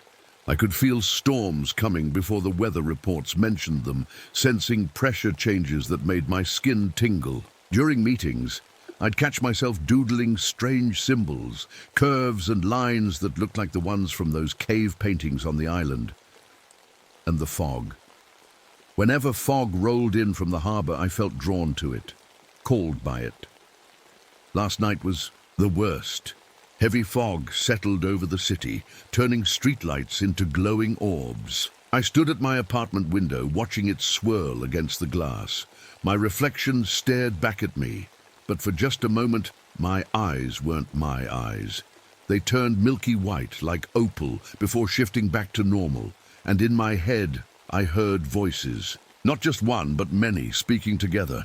We are patient, we can wait. My hand moved on its own, picking up a pen, writing a letter to my friend Kate from college. The words flowed without me choosing them. You should apply for the lighthouse keeper position on Black Rock Island. You'd love the solitude, the beauty. It would be perfect for finishing your novel. I've heard the position will be opening up. Again soon. I tried to stop my hand, to tear up the letter, but my body wouldn't obey. In the window glass, my reflection smiled, but I wasn't smiling. They're inside me now. Part of me came back from that island, but something else came with it, something that's been waiting, growing stronger. Patient, I've sealed this journal in waterproof plastic. Tomorrow, I'll mail it to the Coast Guard station with instructions to get it to whoever's on Black Rock Island now. I don't think I can stop myself from sending Kate that letter. They want her there too badly. But maybe, if the new keeper reads this first, they'll understand what they're facing. The fog is rising tonight, drifting past my window. I feel the pull toward the harbor, toward the water. I'm not sure I can resist it much longer. If you're reading this and you're on Blackrock Island, don't trust the fog. Don't trust anyone who comes out of it. And whatever you do, my name is Daniel Blackwood, and I've spent my entire life capturing beautiful things through a camera lens. That's what makes what happened in Hunger Basin so hard to describe. There are some things in this world that should never be captured on film. 6 months ago, I packed up my camera gear and drove my old pickup truck deep into the Wyoming mountains. My marriage had fallen apart, and magazine editors had stopped returning my calls. 20 years as a wildlife photographer, and suddenly I had nothing to show for it but a stack of divorce papers and a growing feeling of emptiness. My grandfather's cabin sat waiting for me at the end of a neglected Forest Service road, just as it had when I was a kid. Nestled in a valley the locals called Hunger Basin, it was exactly what I needed. 50 miles of pure wilderness separating me from Cripple Creek, the nearest hint of civilization. The cabin itself was nothing special. 2 rooms of weathered logs and a roof that leaked when it rained, but it felt more like home than anywhere I'd lived in years. I spent those first few weeks like a man possessed. By day, I hiked the surrounding forests with my camera, photographing elk herds moving through morning mist and eagles circling high above the pine trees. At night, I worked on fixing up the cabin, replacing rotted floorboards and patching holes my grandfather had left unattended for decades. The skills my father taught me came flooding back: how to track animals without disturbing them, which mushrooms were safe to eat, how to read the weather from cloud patterns. Dad spent 30 years as a forest ranger, and he made sure I could survive out here even when I was just a boy. About a month in, I made the long drive into Cripple Creek for supplies. Martha Wilson's general store hadn't changed since I was a kid. Still the same faded posters on the walls, still the same old wooden floorboards that creaked under your feet. "Daniel Blackwood," she said when she saw me, her wrinkled face breaking into a smile. "Thought that might be your truck I saw heading up the mountain last month. I loaded up on canned goods, coffee, and ammunition for my hunting rifle." As Martha rang up my purchases, she glanced out the window at the gathering clouds. "Going to be a hard winter," she said, her voice dropping. "Worse than usual for the basin." "I'll be fine," I told her. "Got the cabin all fixed up." Martha's eyes narrowed, and she leaned across the counter. "When the hunger moon rises in January, you stay inside, you hear? No matter what you see or hear out there." I laughed it off as old mountain superstition, paid for my supplies, and headed back to my cabin. Back to my peaceful retreat from the world. I had no idea that the valley was already watching me, or that in the coming months I'd learn exactly why they called it Hunger Basin. It was mid-October when I first noticed something wasn't right in the valley. I'd been following a deer trail through the western woods when it just stopped. Not like the deer had turned around or jumped off. The trail simply ended in the middle of the forest, as if the animals refused to go any further north. Curious, I hiked deeper into the northern section. The strange thing was, it looked perfect for wildlife. Plenty of water, good shelter, edible plants everywhere. But it was empty. No tracks, no droppings, nothing to suggest animals had been there in weeks. 3 days later, I spotted the wolf pack. There were 7 of them, moving along the tree line at dusk. I'd seen wolves before, but these ones were different. They moved together like they were all parts of one animal, stopping at the exact same moment, turning their heads in perfect unison. And the way they herded a small group of deer, not chasing them for a kill, but slowly guiding them toward the northern valley, it felt deliberate, planned. I watched through my telephoto lens, a chill running up my spine that had nothing to do with the autumn wind. The first snow came early that year, a light dusting that covered the ground around my cabin. I woke at dawn and saw tracks crossing my front yard, tracks I couldn't identify. They looked almost like deer prints, but they were in a straight line, one in front of the other, like the animal had been walking on two legs. And the stride. Length. I measured almost 6 feet between each set of prints.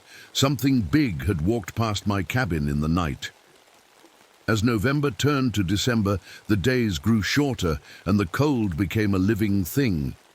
But something wasn't right about it. Every evening at sunset, no matter if the day had been mild or freezing, the temperature would drop like a stone. I'd watch the thermometer by my door plunge 30 degrees in minutes.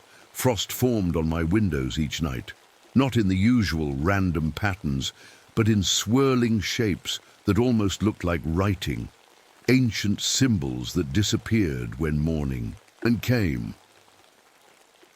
One night, while searching for extra blankets in the back closet, I found a small wooden box tucked beneath the floorboards. Inside was my grandfather's journal, the leather cover cracked with age.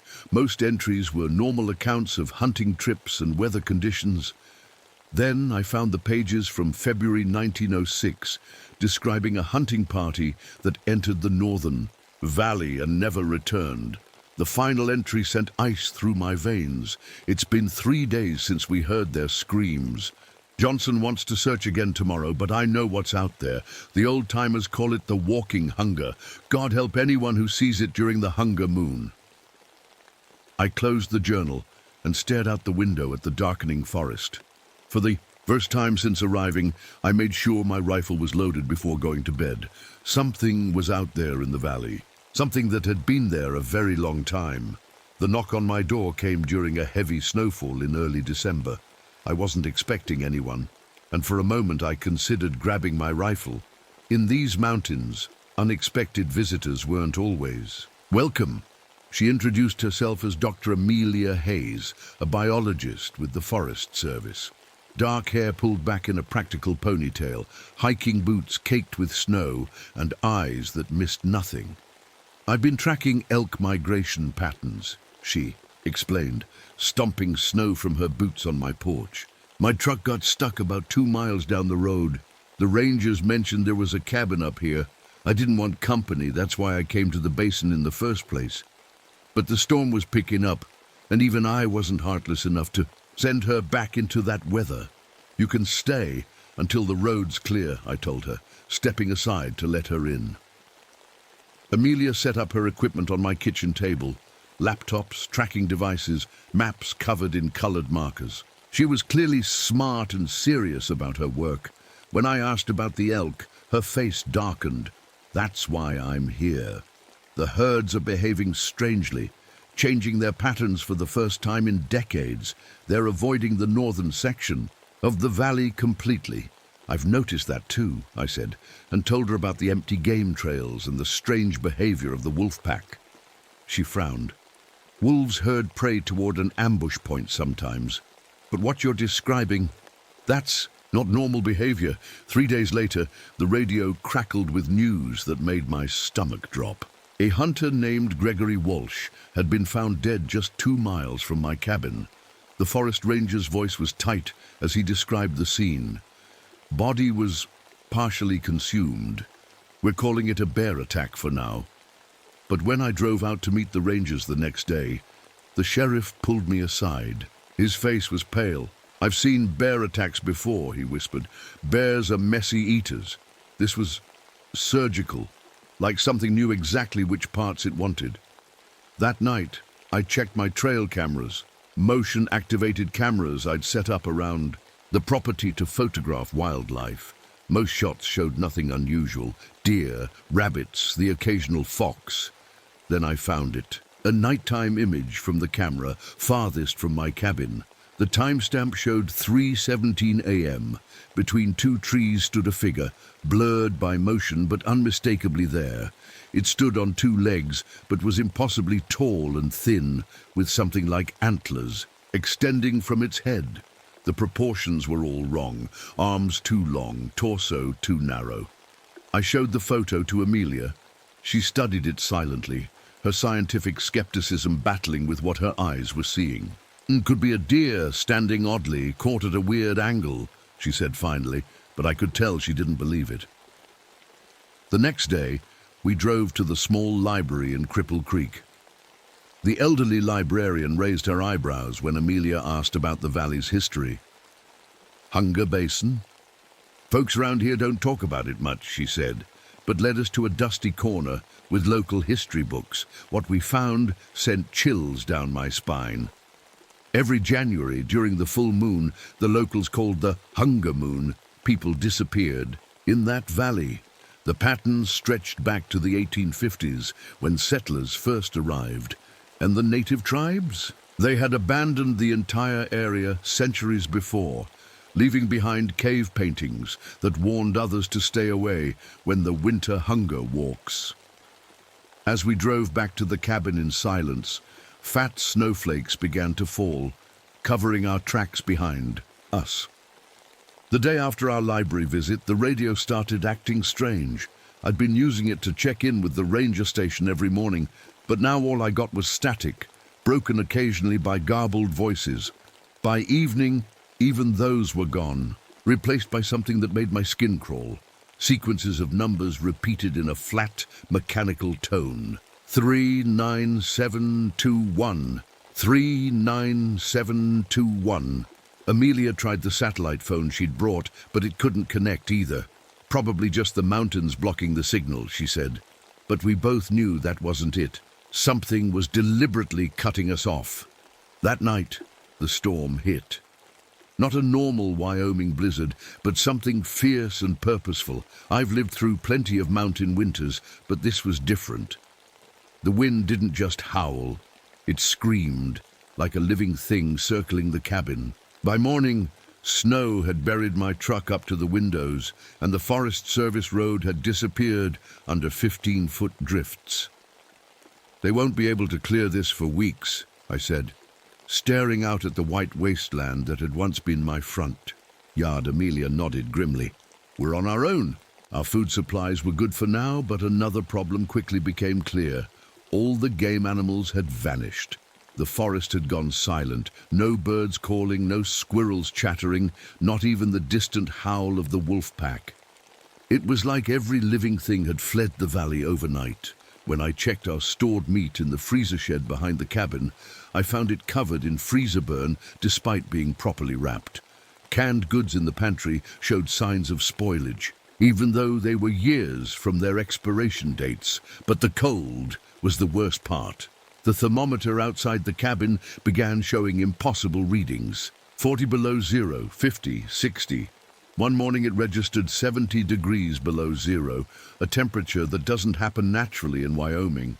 Even with the wood stove burning constantly, ice formed on the inside of the windows. My camera equipment, specially designed for cold weather, froze and cracked. When Amelia tried to take readings with her scientific instruments, they simply stopped working. And then the dreams started. I woke up, gasping for breath, sweat freezing on my skin despite the cold. In my nightmare, I'd been running through the forest, pursued by something I couldn't see, only sense.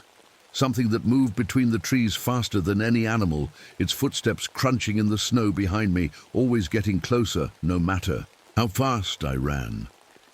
I had the same dream, Amelia whispered when she found me sitting by the fire at 3 a.m. Her face was pale in the firelight. Something was hunting me. I could feel its breath on my neck. We sat in silence, watching the flames dance. Outside, the wind pushed against the cabin walls like something testing for weakness, seeking a way in. January's coming, I said finally. The Hunger Moon. Amelia didn't answer, but her hand found mine in the darkness, warm and human and alive. We sat like that until dawn, listening to the thing in the storm circle our little shelter, knowing it was only a matter of time before it decided to come inside. I saw it for the first time on a night when the snow fell so thick it looked like static on an old TV screen. I'd gone out to check the generator behind the cabin, flashlight cutting a weak path through the darkness. The beam caught something moving at the edge of the trees. At first, I thought it was a deer standing on its hind legs, but then it turned toward me. It stood at least 9 feet tall, its body impossibly thin, like someone had stretched a human frame to breaking point. Where a head should have been sat, what looked like a deer skull, antlers spreading wide against the night sky. But the antlers were wrong, too many points, branching in ways that hurt my eyes to look at. Its arms hung down past where knees would be, ending in long fingers that nearly touched the snow. And though it had no eyes in that skull face, I knew it was looking right at me. I stood frozen, unable to move as it swayed slightly in the wind. Then it took a step forward, and I broke from my trance, scrambling back toward the cabin door. Inside, I slammed the bolt home and sank to the floor, shaking. "Daniel, what happened?" Amelia appeared from the bedroom, alarm spreading across her face when she saw me. "It's out there," was all I could say. The next morning, I tried to convince myself it had been a hallucination from stress and cold. Then I found the footprints outside, deep impressions in the snow, 6 feet apart, leading from the forest's edge to where I'd stood, then circling the entire cabin. 2 days later, we learned what it could do. I needed to check our emergency. Supplies in the old shed across the small pond. The pond had frozen solid weeks ago, at least I thought it had. I was halfway across when I heard a sound like glass breaking. Looking back toward shore, I saw it standing there, that same tall skeletal figure. It raised one long arm, and the ice beneath my feet suddenly cracked with a sound like a gunshot. I barely made it back to shore as the entire pond flash froze. Solid again, not normal ice, but something that froze so fast that the fish and frogs were caught mid-swim, perfectly preserved like museum displays. That night, we heard a helicopter. Someone was looking for us. Amelia flashed signals with her emergency light while I fired 3 shots from my rifle, the universal distress signal. The helicopter circled once, then landed in the clearing about half a mile from the cabin. Hope surged through me as we pulled, on our coats and boots, ready to meet our rescuers, but they never made it to us. We found them 3 days later, when the constant scratching noise outside finally drove us to investigate. The 4-person search team was arranged in the snow like mannequins, each frozen solid in different poses, forming a perfect circle around a central point. Their faces showed no fear, just surprise. And when the spring thaw later revealed them, autopsy results, no one could explain how their internal organs had been removed without a single cut on their skin. Inside the cabin, things got worse. I woke one night to find myself standing in the kitchen, stuffing cold, raw meat into my mouth. Even after a full dinner, I felt starving, a gnawing emptiness that nothing seemed to fill. Amelia noticed me packing supplies and checking maps of the Northern Valley. "What are you doing?" she asked. "I don't know," I admitted. "I keep feeling like I need to go north, like something's calling me." She grabbed my arm. "That's what it wants, Daniel. It's trying to lure you out." Then Amelia showed me her hands. Black spots had appeared on her fingertips overnight, frostbite despite the cabin's heating. As the days passed, the blackness spread in patterns that looked disturbingly like tiny antlers branching under her skin. One night, while huddled by the radio, hoping for any human voice, Amelia showed me her research notes. "I think I know what it is," she whispered. "The locals call it a Wendigo, but it's something older. My theory is it's some kind of evolutionary offshoot. Humans trapped in this valley centuries ago, adapting to cold and isolation through extreme means." She turned pages of calculations and biological sketches. It needs specific human tissues to maintain its hybrid form, and its hunger grows stronger as the full moon approaches, the hunger moon. That night, I found my grandfather's complete journal hidden in a wall panel. The truth was worse than we imagined. The government had known about the entity since the 1800s. My grandfather's cabin wasn't just a family retreat, it was an observation post. "January 12th, 1907, I read aloud from the journal. "Thompson says the entity isn't just one creature, It's a consciousness that moves between hosts when a body wears out. It takes them over slowly, feeding the hunger until they surrender willingly. As I read those words, Amelia stared at her blackening hands, and I felt the gnawing emptiness in my stomach grow stronger. "We need weapons," I said the next morning, spreading hunting gear across the kitchen table. "Ways to defend ourselves." Amelia nodded, her face pale but determined, despite the black lines now spreading up her wrists. "It manipulates cold, creates ice, so we fight with heat." I modified my hunting equipment into makeshift weapons, oil-soaked rags wrapped around arrows, homemade flamethrowers using cooking spray and lighters, and strategically placed fuel cans that could be ignited remotely. We turned the cabin into a fortress, boarding windows and creating safe zones we could retreat to if needed. Using her scientific mind, Amelia studied the patterns of the creature's appearances, marking them on a map of the valley. "It's not random," she said, pointing to her chart. "It follows thermal patterns, cold spots, areas where temperature drops fastest after sunset. I can predict where it will go next." As we worked through our plans, a scratching at the door startled us both. I raised my makeshift flamethrower, but when I cracked open the door, I found a wolf, grey fur, matted with blood from a deep wound along its flank. It was from the pack I'd seen before. Somehow, I knew it.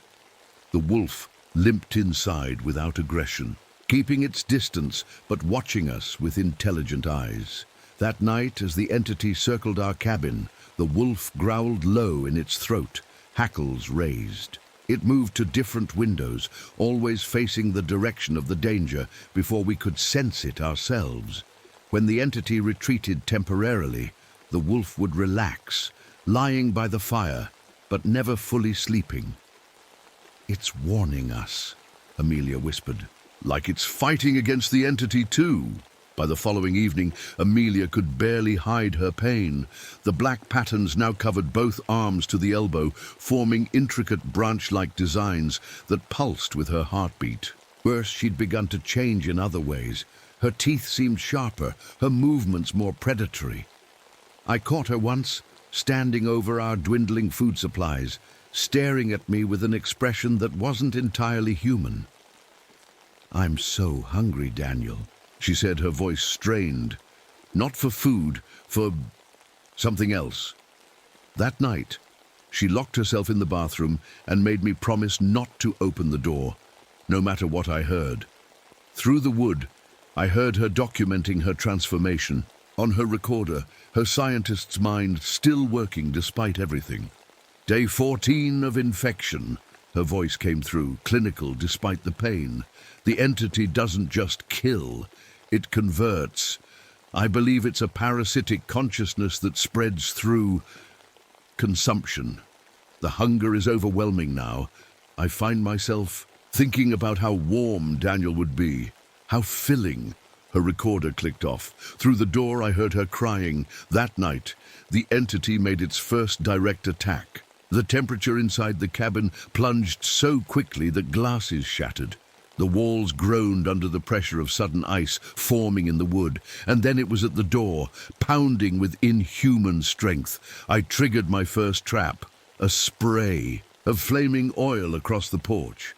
Through the window, I saw the flames catch on the entity's skeletal form, but my triumph was short-lived.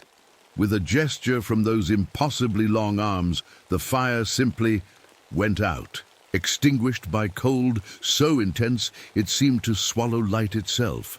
The wolf howled a warning as ice began forming around the window frames, creeping inside like living fingers. I retreated to the center of the cabin, clutching my last weapon, a flare gun with a single shot. Then I heard the voices, dozens of them overlapping, coming from just outside the walls. "Daniel, help us. So cold out here." I recognized some of them, the search team, Gregory Walsh, even Martha from the general store. But I knew they weren't real. The entity was using their voices, trying to trick me into opening the door. A new voice joined them, one that made my heart stop. "Danny, it's Dad. Please let me in, son. I'm freezing out here." My father had been dead for 5 years, but the voice was perfect, every inflection exactly as I remembered.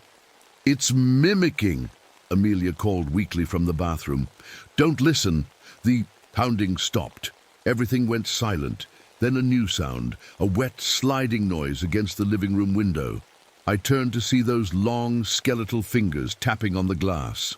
Behind them, that deer skull face tilted curiously, and for the first time it spoke directly to me, not with a single voice, but a chorus of them layered together in perfect, terrible harmony. "We are the hunger, Daniel Blackwood, and you will join us. You can come willingly, or we will take you when the hunger moon rises tomorrow night, but you will join us." From the bathroom I heard Amelia scream, not in fear, but in rage and hunger. The blackness had reached her face. She was losing her battle. I realized then that our defenses wouldn't hold another night. We needed a new plan, something the entity wouldn't expect. As dawn broke and the creature retreated into the forest, the wolf limped to the back door, scratching to be let out. When I opened it, the animal looked at me one last time, then turned toward the northern ridge, glancing back as if asking me to follow. I remembered my grandfather's journal mentioned a ritual site somewhere in the northern valley. With trembling hands, I turned to the final pages I hadn't read yet. "The natives knew how to fight it," the faded handwriting read. "There's a cave system under the northern ridge. The old symbols are still there. If anyone reads this, that's where you'll find the answer." Dawn broke with an eerie silence. No wind, no birds, just endless white spreading in all directions. I packed a small bag with essentials, matches, a knife, my grandfather's journal, and the flare gun. Before leaving, I checked on Amelia one last time. She sat huddled in the corner of the bathroom, her skin now more black than normal, her eyes clouded over with a bluish film. "I'm going to the northern ridge," I told her through the door. "There might be a way to stop this." "It's too late for me," she whispered, her voice rough and strange. "I ate something I found, raw meat. I couldn't stop myself." She let out a sound that wasn't quite human. "Lock me in, Daniel. Don't come back." I secured the bathroom door with a heavy dresser and left the cabin as the morning sun cast long shadows across the snow. The wolf's tracks were still visible, heading north. I followed them through forests that seemed to watch my every move, the cold biting at my face despite the sun overhead. My hunger grew with every step.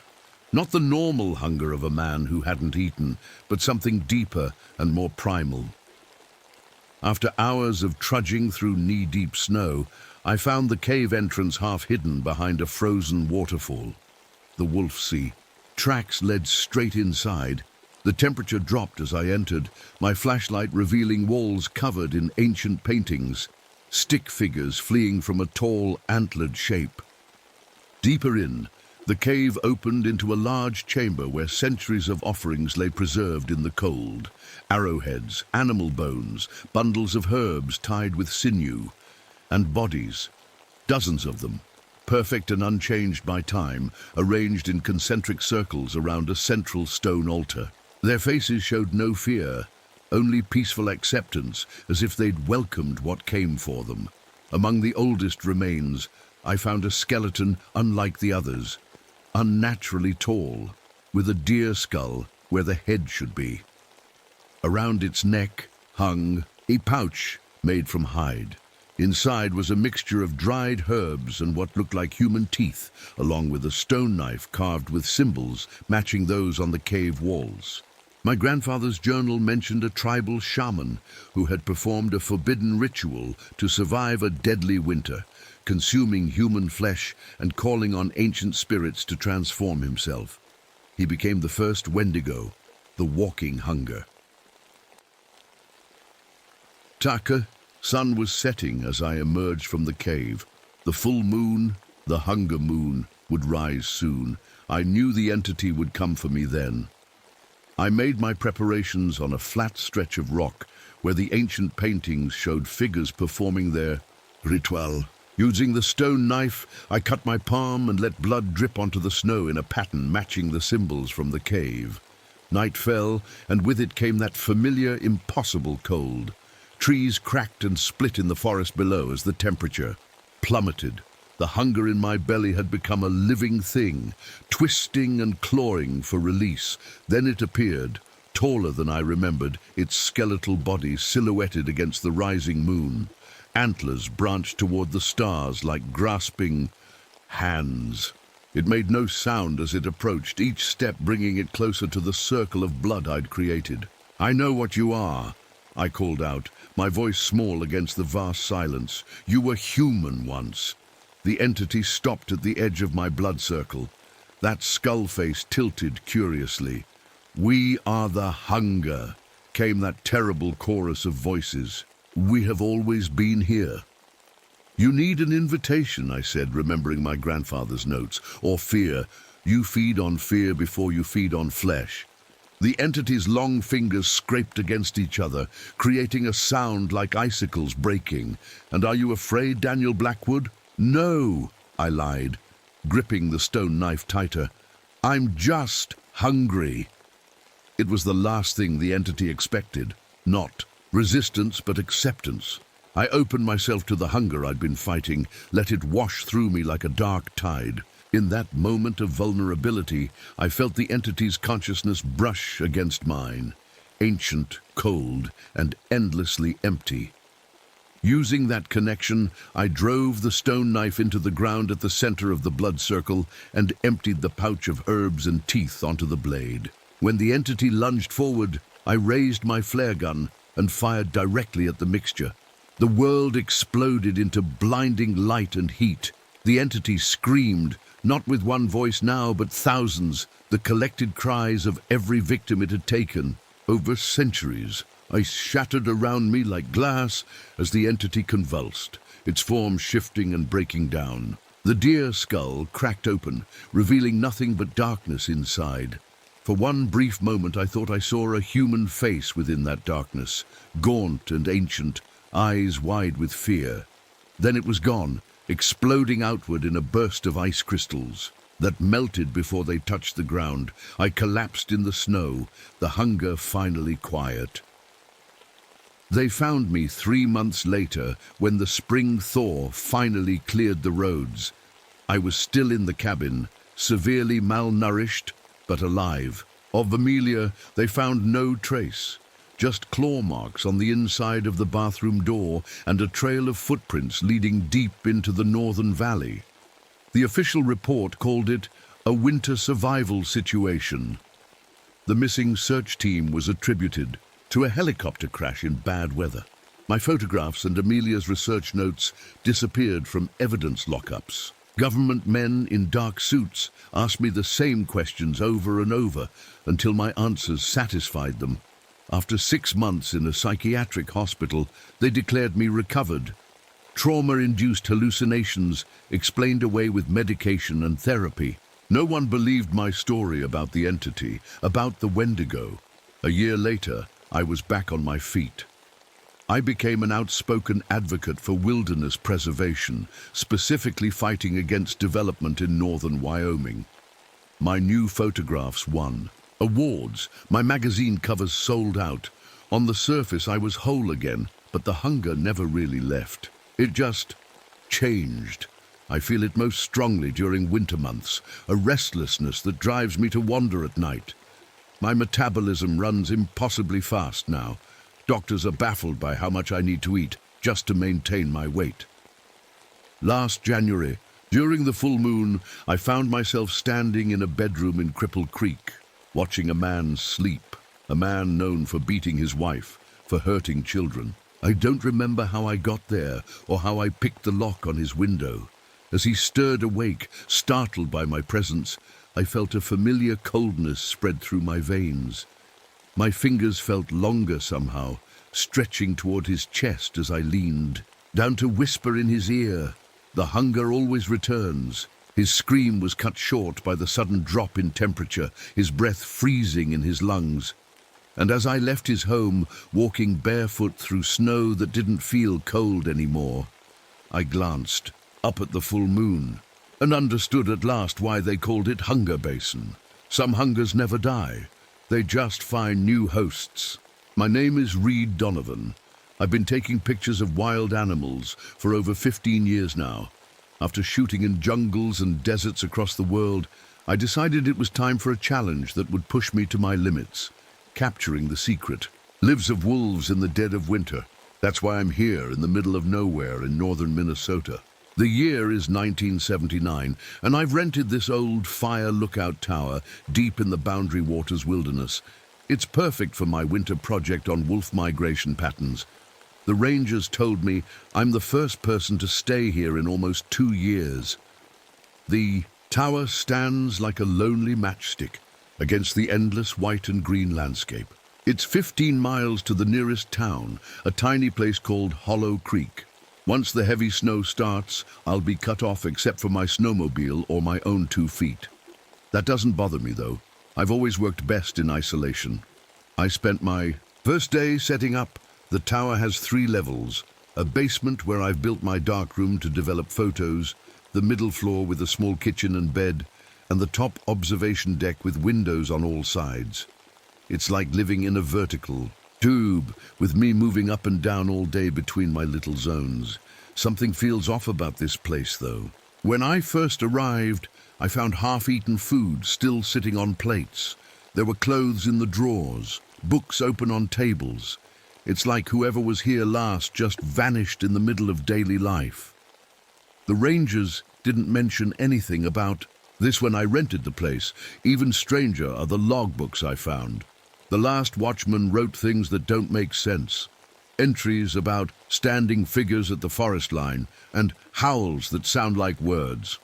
I figured he must have been going stir crazy from the isolation.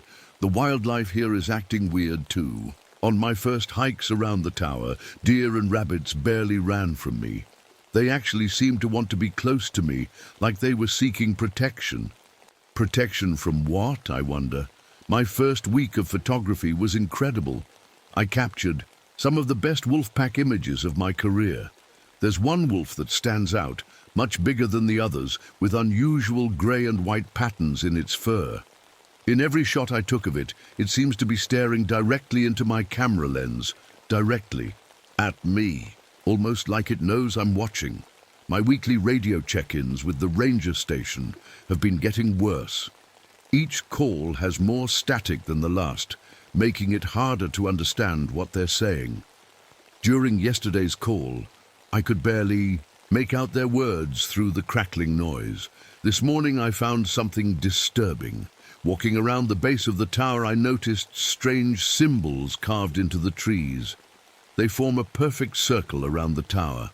They look old, the carvings weathered and grown into the bark, but how did I miss them until now?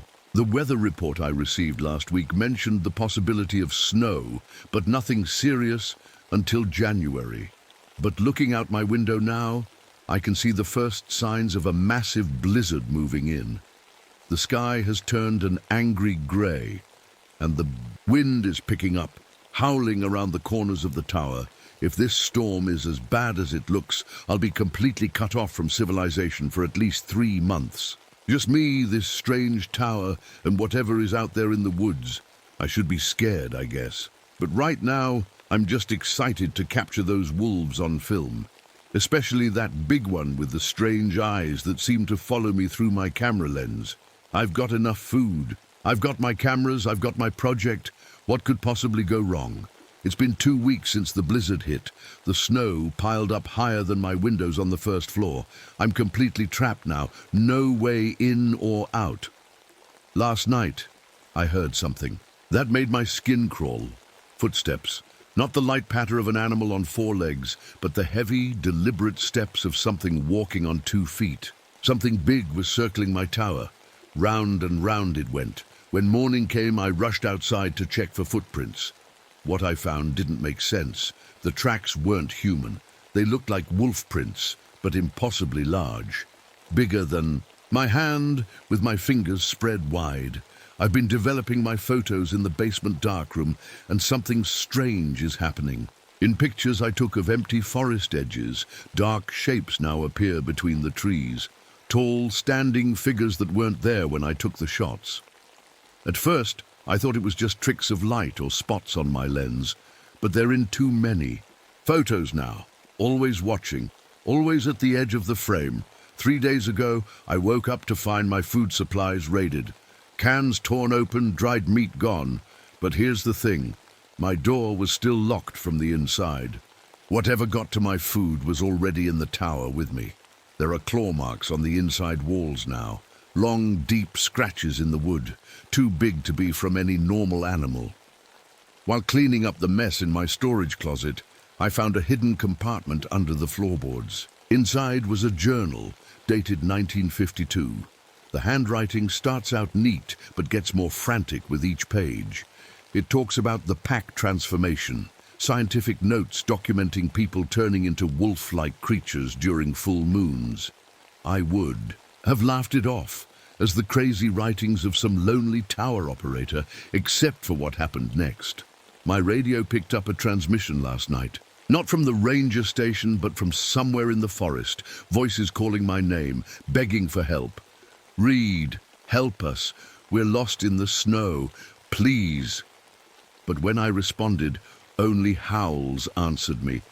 2 days ago, I was watching through my camera lens when I saw something that still doesn't feel real. A deer was running through the clearing below.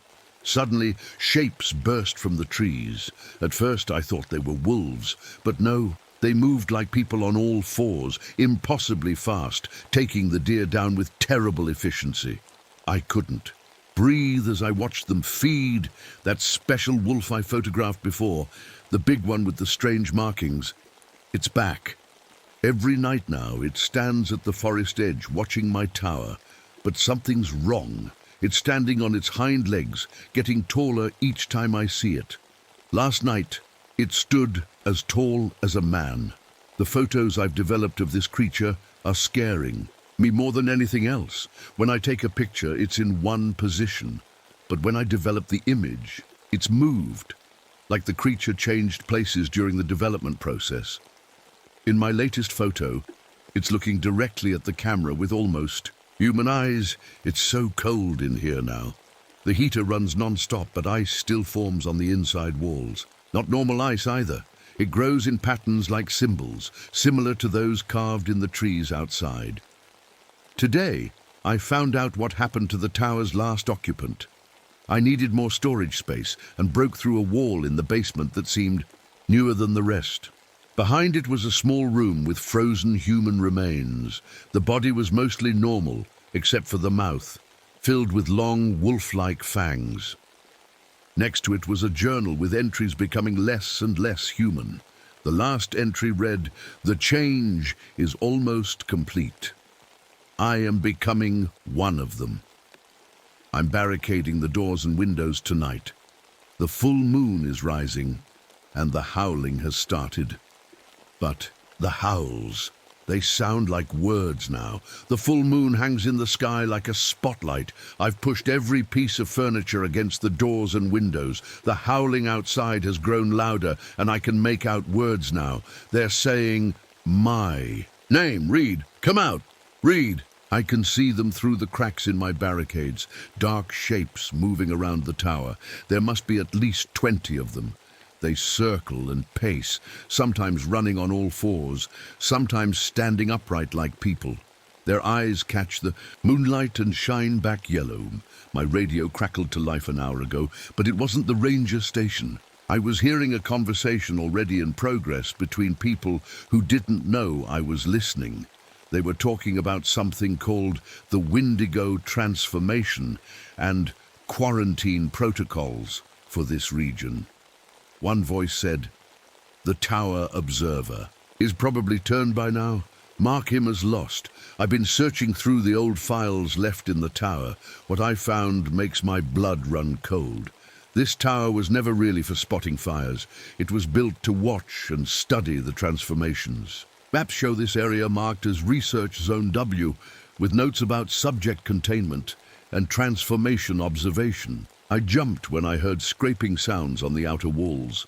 Looking out through a tiny gap in my barricade, I saw them, creatures climbing up the tower with terrible efficiency. They have hands like humans, but with long claws that dig into the wood. Their bodies are covered in fur. Their face is a horrible mix of wolf and human features. Something is happening to me too. Last night, I noticed I could see clearly in the dark without turning on my lights. I can smell things I shouldn't. Be able to. The pine sap in the walls, the metal of my camera equipment, even the scent of those things outside. And my teeth, they ache. When I looked in the mirror this morning, my canine teeth seemed longer, sharper. Hidden in the tower's old files, I found government documents from the 1950s. They detail experiments merging Native American Wendigo, legends with biological warfare research. Scientists were trying to create soldiers with enhanced abilities, night vision, heightened senses, increased strength. But something went wrong. The test subjects became uncontrollable, escaping into these woods. Instead of eliminating them, the government just contained the area and continued to observe. The radio turned on by itself again. A voice came through clearer than any transmission I've received before. "Reed Donovan, I know you can hear me." The voice was deep, with a strange growling undertone. It called itself Marcus Blackwood, the former regional ranger supervisor. He told me he embraced the change 5 years ago and now leads the pack. It's not a curse, Reed.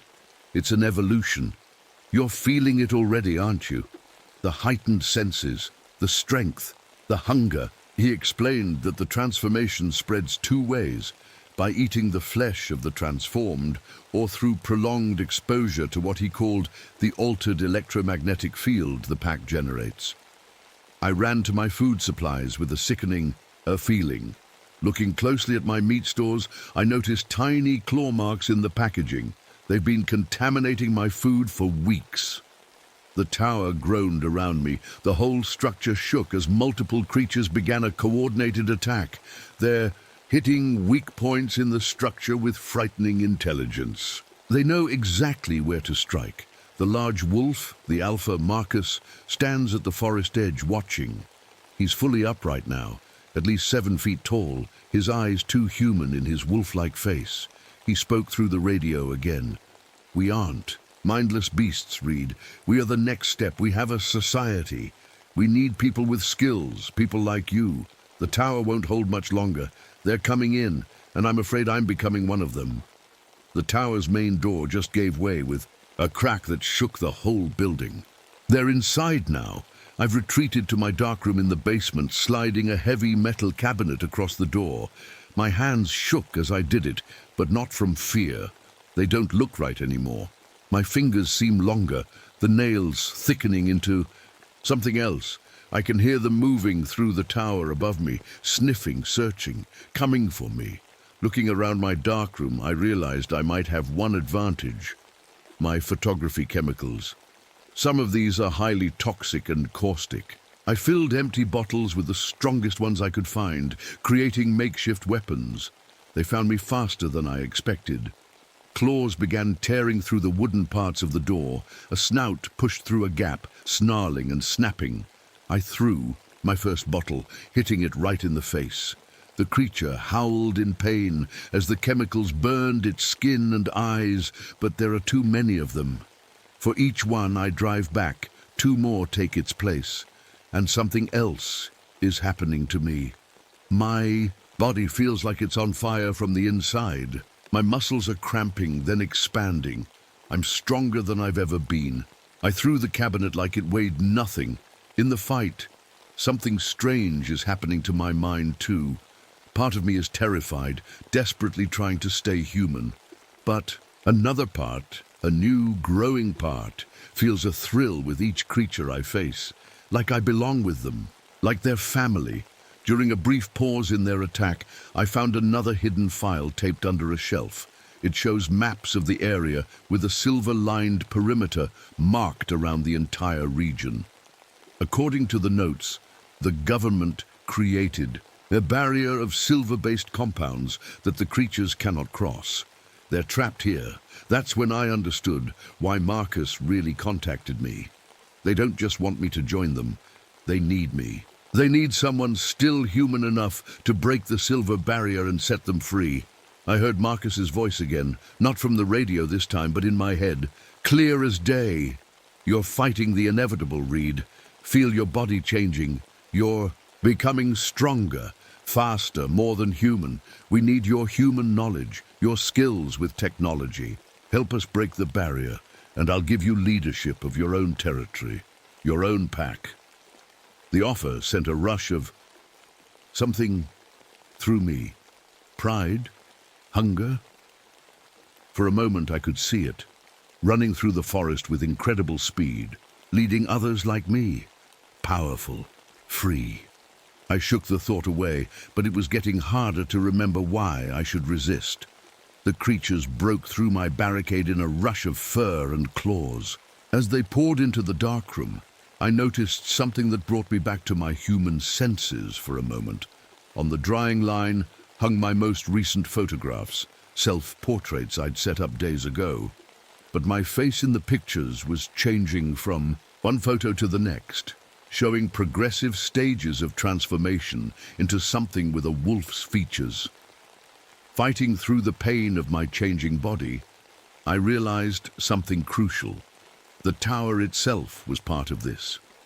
The metal structure had been designed to amplify whatever signal or energy was causing the transformation. That was why it was built here, not to contain but to accelerate. During my first week, I had stored some emergency flares and a small propane tank for my camping stove. If positioned correctly near the tower's main support beams, Marcus must have sensed my plan. The attack intensified. I was fighting with strength I didn't know I had, my hands now ending in claws that slashed at the creatures surrounding me. My mind was split in two, the human part desperately holding onto my plan, the growing animal part wanting to give in, to join the pack, to run free through the forest under the moon. Marcus appeared at the doorway. Standing upright, he was enormous, his presence filling the room. Unlike the others, his features seemed more settled, not caught between human and wolf, but a perfect, terrifying blend of both. "Enough," he said, and the others backed away immediately. "It's time to choose, Reed. Embrace what you're becoming and help us break free of this prison, or die fighting the inevitable." He held out a hand that was neither human nor wolf paw, but something in between. "Join us. Lead with me."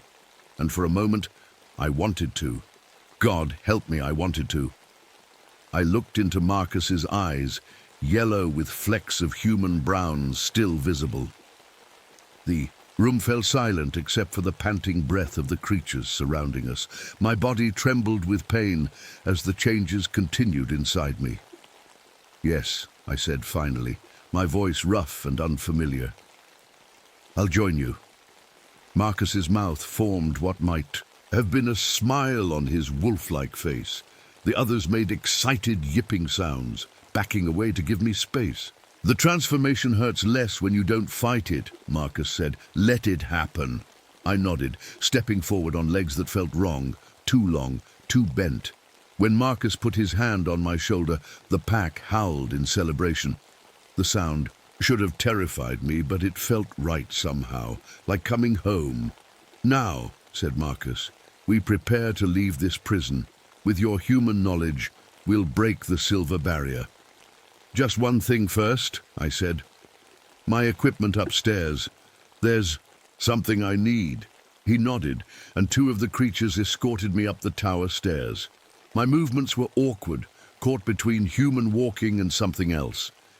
Each step brought new pain as my spine and legs continued to change.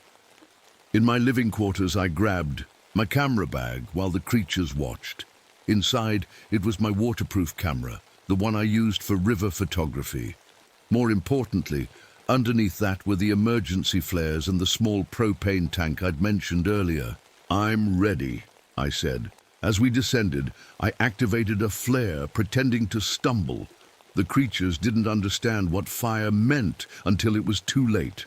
I shoved the lit flare against the propane tank and threw it toward the tower's central support beam, where I'd already poured developer chemicals. "Run!" Marcus roared, understanding instantly. The explosion was bigger than I expected. Flames shot up the tower's wooden interior walls. The structure groaned, metal supports twisting in the heat. The pack scattered in panic, some fleeing outside, others becoming trapped in the flames. Marcus turned to me, his face twisted in fury. "You could have been one of us." "I am one of you," I said, feeling my changed teeth with my tongue. "That's why I have to stop this." The tower gave one final groan before collapsing. As it fell, I realized something the maps hadn't shown. We were built over ice. A hidden lake that didn't appear on any official record. The burning tower broke through the frozen surface, plunging down into black water. Marcus, myself, and several others fell with it. The icy water hit like 1,000 knives, the sudden cold a shock after the fire's heat. Underwater, something strange happened. The pain of transformation began to reverse. Looking at my hands, in the murky water, I watched my claws recede, fingers becoming human again. Nearby, the creatures were changing too, wolf features melting away to reveal human faces frozen in expressions of surprise. Through the swirling debris, something caught my eye. A massive structure rising from the lake bottom, organic, like a hive made of bone and tissue. Pulses of faint blue light emanated from it, weaker now as water filled the tower's ruins. This was it, the source. Whatever government experiment had gone wrong, this was what had grown from it. This living structure had been sending out the signals, changing everyone within range. With numb fingers, I pulled out my waterproof camera. My photographer's instinct was still intact, even in this moment. I snapped picture after picture as my lungs began to burn for air.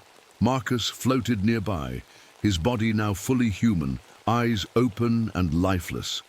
I kicked toward the surface, my strength fading. The ice above had broken in a large circle. I dragged myself out, my wet clothes immediately beginning to freeze in the winter air.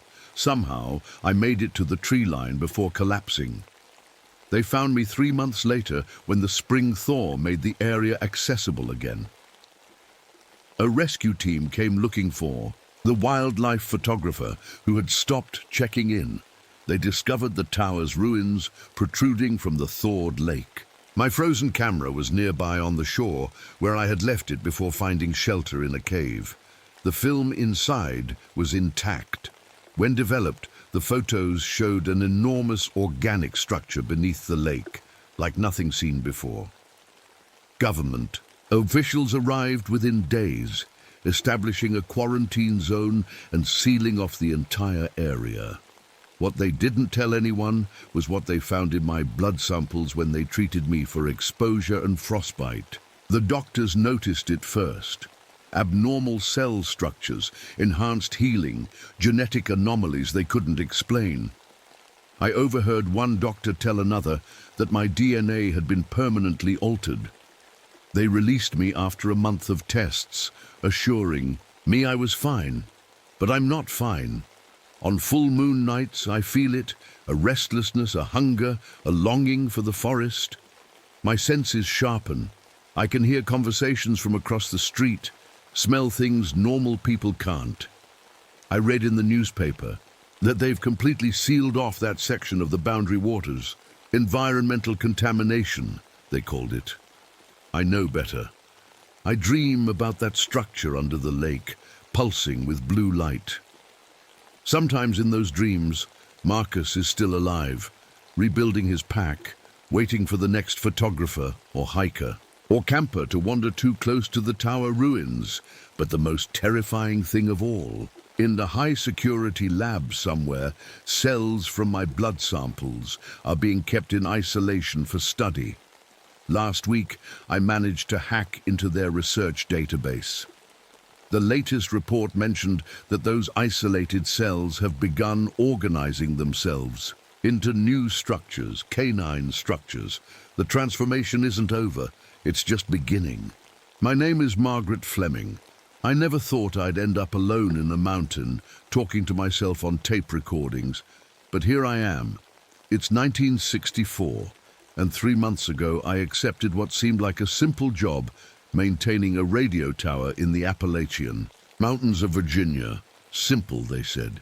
6 months of peace and quiet, they said. Maybe I should have asked more questions when they told me 3 engineers had already quit. I still remember the day I arrived. The military jeep bounced up that narrow dirt road, making my stomach turn with each bend. Lieutenant Robert Walsh sat next to me, clutching a folder marked "Classified," like it might fly away. "You're the only qualified engineer willing to take this post," he said, not looking at me. "Your expertise in quantum radio technology makes you uniquely valuable." I watched the trees get thicker as we climbed higher. What happened to the others, the engineers before me? Walsh kept his eyes on the road.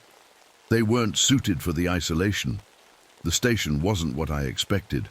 Instead of a typical radio tower standing tall against the sky, most of it was built right into the mountainside, like the mountain had swallowed a building and left just enough visible to find the entrance. "The locals call it Hollow Speaker Mountain," Walsh said, as he helped carry my bags inside. "They keep their distance, have done since before we built this place."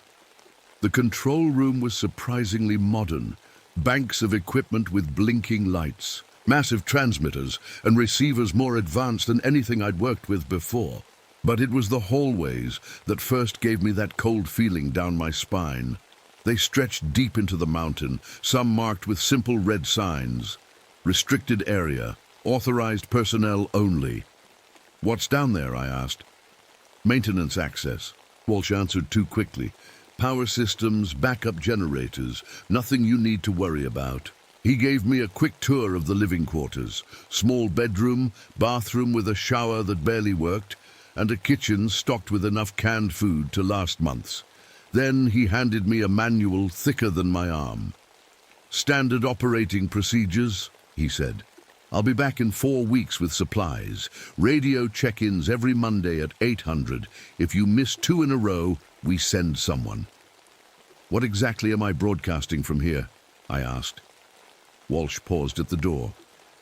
"You're maintaining a relay station for military communications. Everything you need to know is in the manual." But the manual didn't explain why some equipment used almost no power, yet broadcast signals stronger than should be possible. It didn't explain why some dials moved on their own when I wasn't looking, and it definitely didn't explain the voices. I started hearing between frequencies during my first week. I told myself it was just mountain static, radio waves bouncing off the unusual geology.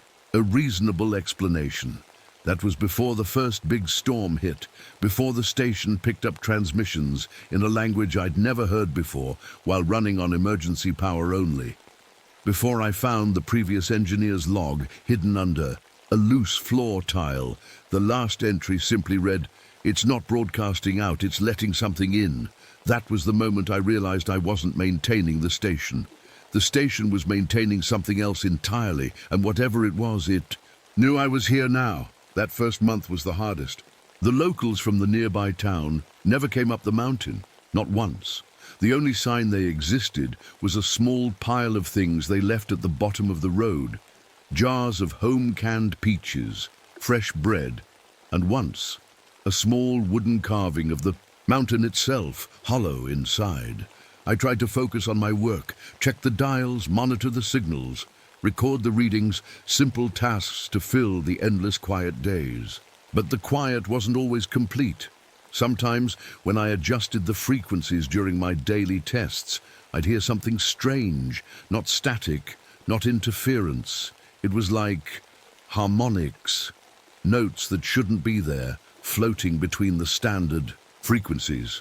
Like someone humming just at the edge of hearing, just the mountain, I told myself, just the wind in the rocks.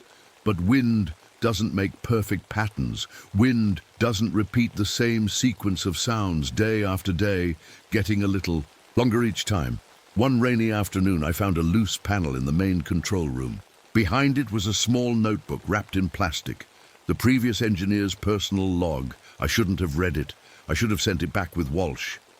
but I was alone, and the rain was beating against the windows, and I needed to know why he left. The first entries were normal. Technical notes, maintenance records, then they changed. Heard it again today.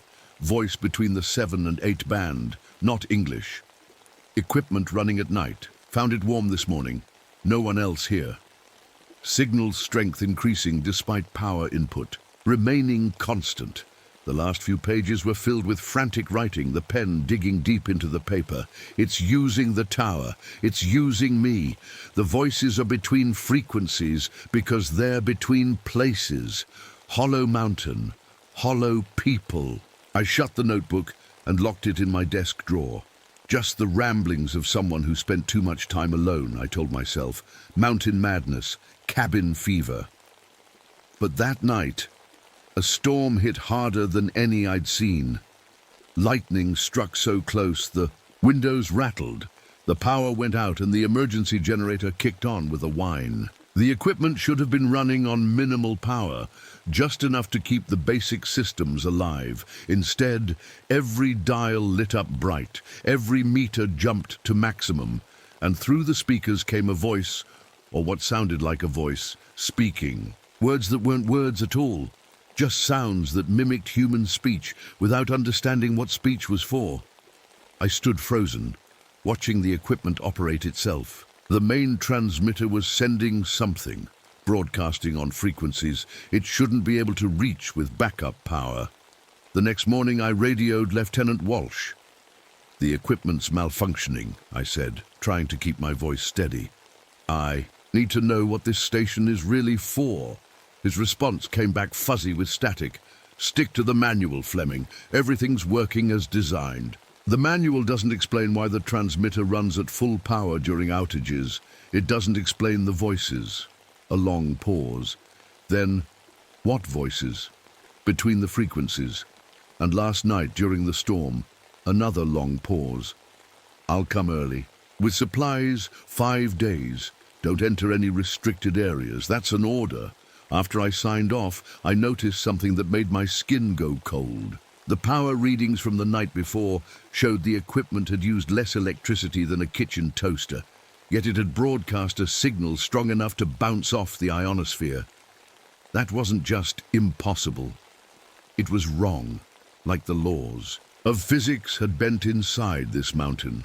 That afternoon, I found a small crack in the wall of my bedroom. A crack that hadn't been there before. And when I put my ear against it, I could swear I heard something moving deep inside the hollow. Mountain, I couldn't wait 5 days for answers, not with that thing in the walls, not with the equipment running by itself at night. The next morning, I took a flashlight and my tool belt and stood in front of the door marked "Restricted." My hand shook as I picked the lock. I'm not a criminal, but you learn things as the only female radio engineer in a man's field. Like how to get into places they don't want you to go. The door swung open with a creak that echoed down a long, dark hallway. The air smelled old, like dirt and metal left too long underground. My flashlight beam caught dust floating in the air, undisturbed for who knows how long. "Hello?" I called out, knowing nobody would answer. My voice bounced back at me, hollow.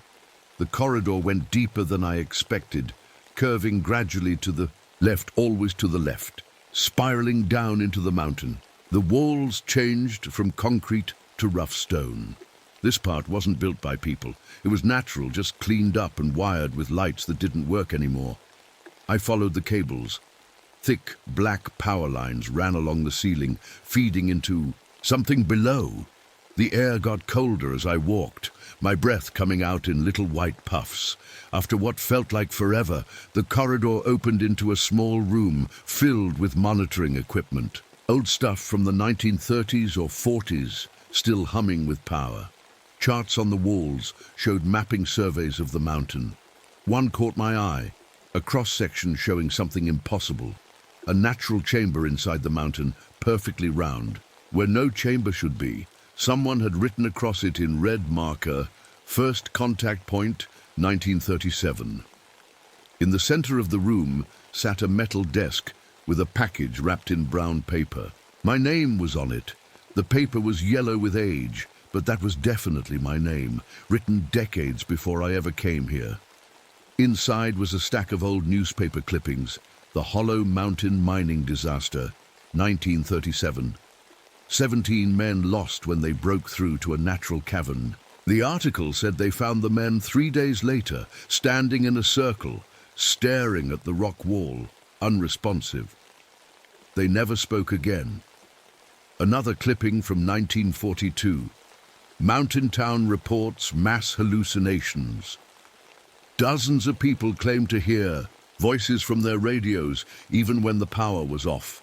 Between the clippings was a yellowed note. She'll need these when she finds her way down. RW Robert Walsh. How could he have left this for me decades ago? I didn't have time to wonder, because that's when I heard it. A low hum coming from further down the corridor. Not electrical, more like singing, like a strange choir all humming one note that vibrated in my chest. I followed the sound to another door. This one wasn't locked. Inside was a small room with a single machine, a recorder connected to what looked like a microphone embedded in the rock wall itself. A label on the machine said, "Infrasound Monitor." Tape was rolling, recording something. I hit the playback button and heard that same hum, but with a pattern to it now. Up and down like speech without words. I'd heard this before, in the transmissions during the storm. Next to the machine was a book of photographs. Old cave drawings from somewhere nearby, showing spiral patterns that matched the sound waves on the recorder's printout. The same shapes, made thousands of years apart. I was so focused on the book that I almost missed the noise behind me. A soft click, like a door unlocking. I turned around slowly, my flashlight beam finding another corridor I hadn't seen before. One with smooth walls, too smooth to be man-made, leading straight down. The power had been off in this section, but now dim lights flickered on one by one, showing the way forward, or downward. I should have turned back. I should have run straight, up to the station and radioed for help, but something pulled at me, the need to know. The feeling that all my life had been leading to whatever was down there. That night I dreamed I was floating through the mountain, my body light as air. I drifted past stone walls that pulsed like they were breathing. At the center of the mountain was something massive, a shape I couldn't understand no matter how I looked at it, like trying to see all sides of a cube at once. It throbbed with light, sending out waves that looked exactly like radio signals, and somehow in the dream, I knew it was talking to something far away, something that was answering back.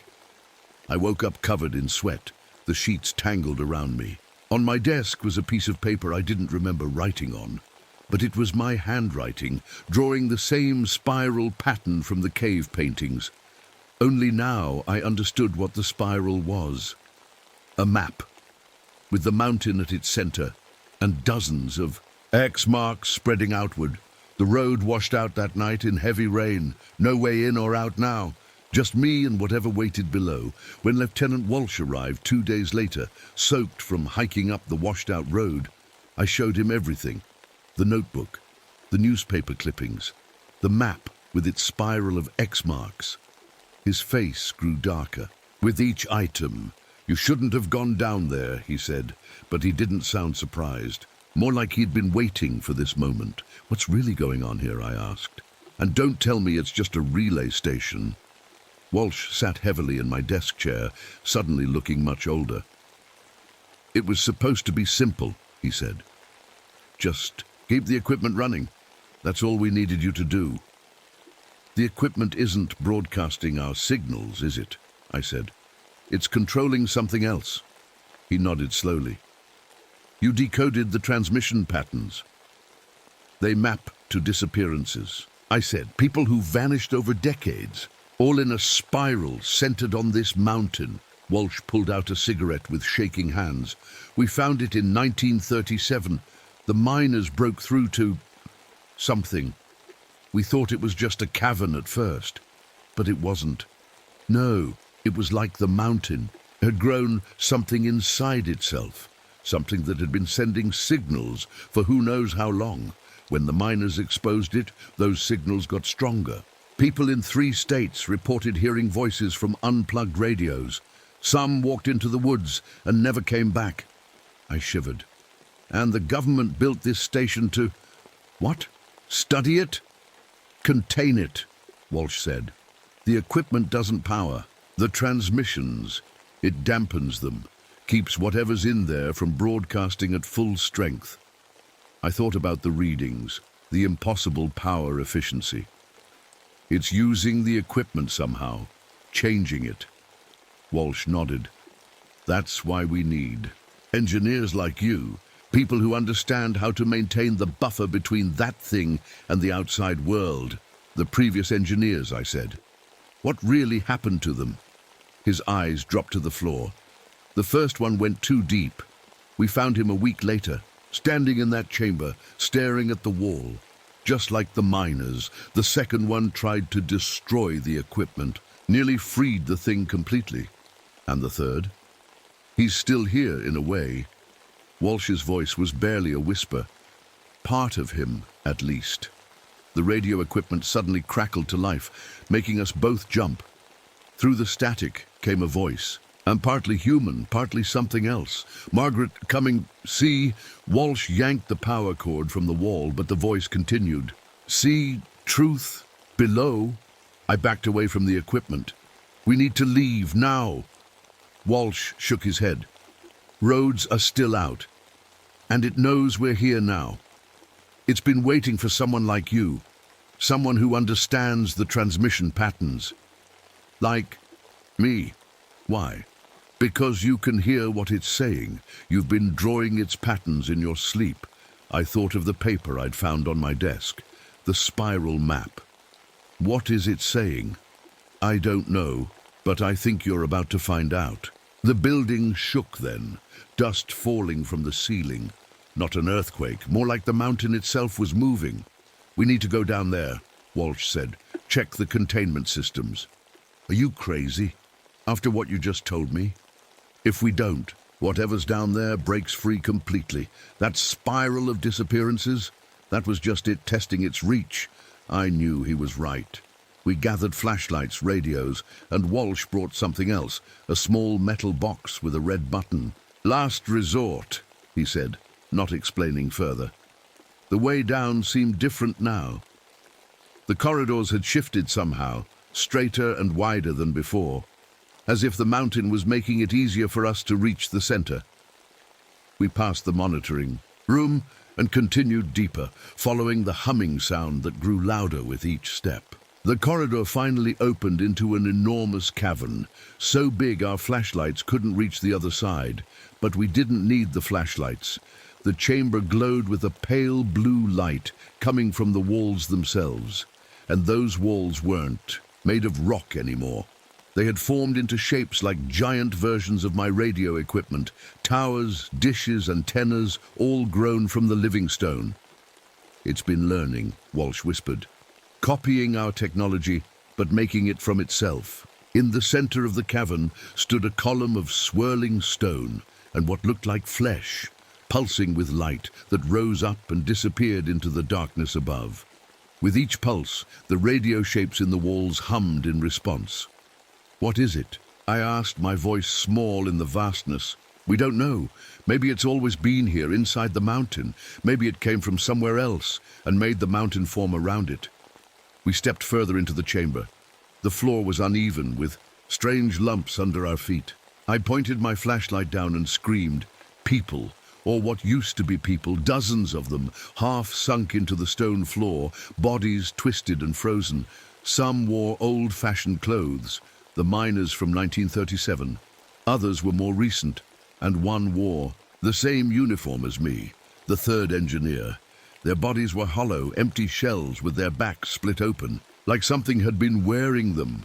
They're not dead, Walsh said. Not exactly. They're more like equipment now, organic transmitters. The humming suddenly grew louder. The central column pulsed faster, and the walls of the cavern began to move, not crumbling, reshaping. The corridor behind us sealed shut with a grinding sound. "It knows we're here," I said. Walsh nodded, pulling out the metal box. "I need to get closer to the central column. The dampening field needs to be reset." But before we could move, the ground beneath us shifted. A crack opened between us, widening quickly. "Margaret!" Walsh shouted as he slid away from me, the floor carrying him toward the central column. I tried to reach him, but the gap was too wide. The mountain was separating us on purpose. "The box!" Walsh yelled, sliding further away. "If I don't make it back, use it! Push the button! It's a feedback generator!" Then he was gone, swallowed by the darkness on the other side of the cavern. I stood alone, the strange light pulsing around me, the walls continuing to shift and change. And then I felt it, a presence in my mind.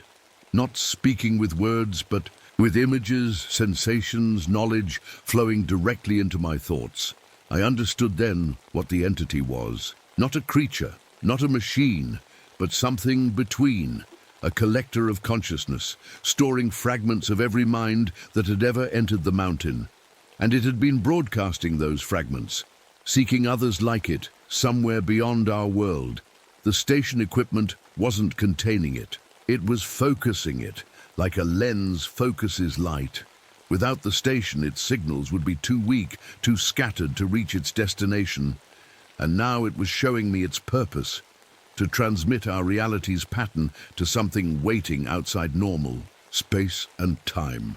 Something enormous that had been listening for eons. I ran back toward where the corridor had been, searching for any way out. Instead, I found walls that parted at my touch, forming a new path, not to the exit, but deeper into the mountain systems. It was giving me a choice. The new path led me to a room I hadn't seen before, a perfect replica of my control room upstairs, but made entirely of stone and strange vein-like structures that pulsed with light. The dials and switches were shaped from the living rock, yet they moved as I approached. From somewhere in the darkness, I heard Walsh scream. I ran toward the sound, but the floor shifted again, blocking my path. A wall rose up, and on it, images formed like a movie without a screen. Walsh, surrounded by tendrils of stone and light, his body lifting off the ground as the central column reached for him. "Margaret!" His voice came through the rock itself. "The feedback generator, use it now!" The metal box was still in my hand, its red button glowing softly. But something held me back, a new understanding flowing into my mind from the entity. It showed me what would happen if I pushed that button. The feedback would trap the entity, yes, but it would also destroy the mountain, Walsh, me, and everything within miles. The military knew this.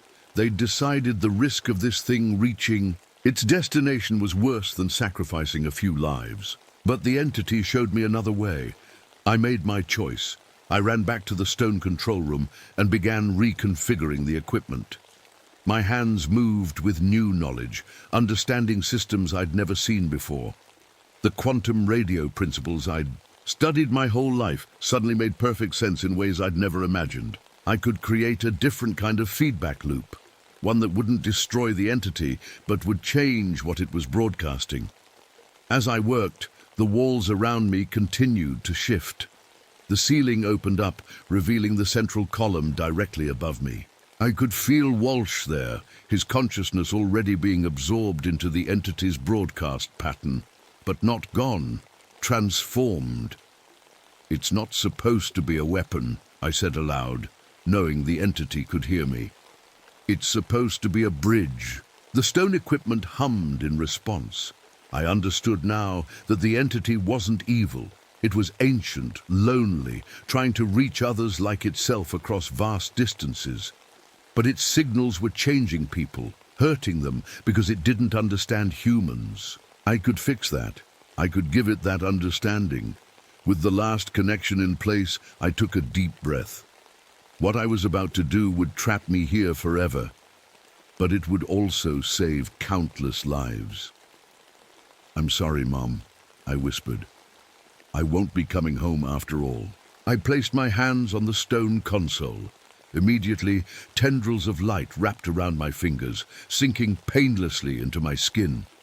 I felt the mountain enter me, not taking, but connecting. My consciousness expanded, flowing through the stone, through the equipment, through the very mountain itself.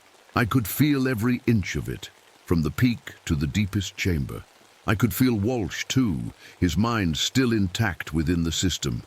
And I could feel the entity, ancient and vast, suddenly aware of me in a new way.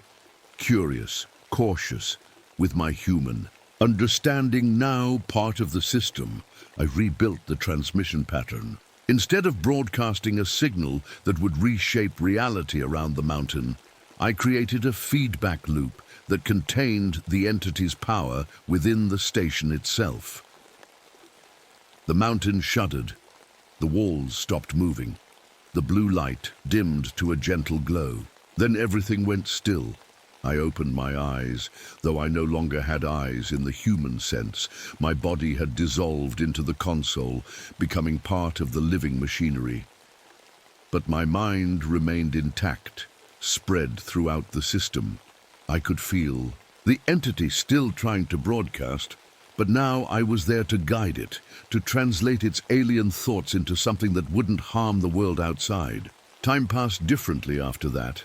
Days felt like minutes, weeks like hours. 6 months later, I sensed a new presence entering the mountain. A young engineer sent to check why the station had gone silent.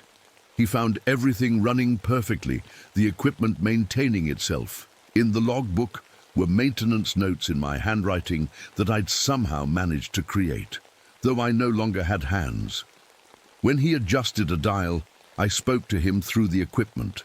The primary oscillator needs to be recalibrated every 3 days, I said, my voice sounding strange through the speakers. He jumped back. "Who's there?" "Just the station engineer," I replied. "I'm here to help." After that, the military classified the station as self-maintaining. They sent people occasionally to check the equipment, but mostly they left it alone. Left us alone? The locals seemed to understand better than the military did. They stopped leaving offerings for the mountain itself and started leaving them specifically for me. The Lady of the Mountain, they called me. Small gifts of food I couldn't eat anymore. Flowers I couldn't smell. But I appreciated the thought. Over time, I learned to extend my influence throughout the system. With each passing year, I changed the entity a little more, humanizing its functions. And it changed me too, expanding my mind, showing me wonders I never could have imagined. 20 years after I first entered the mountain, something remarkable happened. The sealed corridors reopened, forming a single path to the central chamber. People from the town below found their way to a room that hadn't existed before. A perfect stone sculpture of a woman standing with her hands outstretched. Me, though I hadn't seen my own face in decades. From the sculpture came soft radio waves that visitors said made them feel safe and protected. The entity had transformed, or maybe we had transformed each other. I'm still here, in Hollow Speaker Mountain, still maintaining the equipment, still keeping the bridge between worlds safe for those on both sides. If you're ever driving through the Appalachians and your radio picks up a station that isn't on any dial, playing music that sounds almost familiar but not quite, that's me. Saying hello the only way I can. This is Margaret Fleming signing off for now.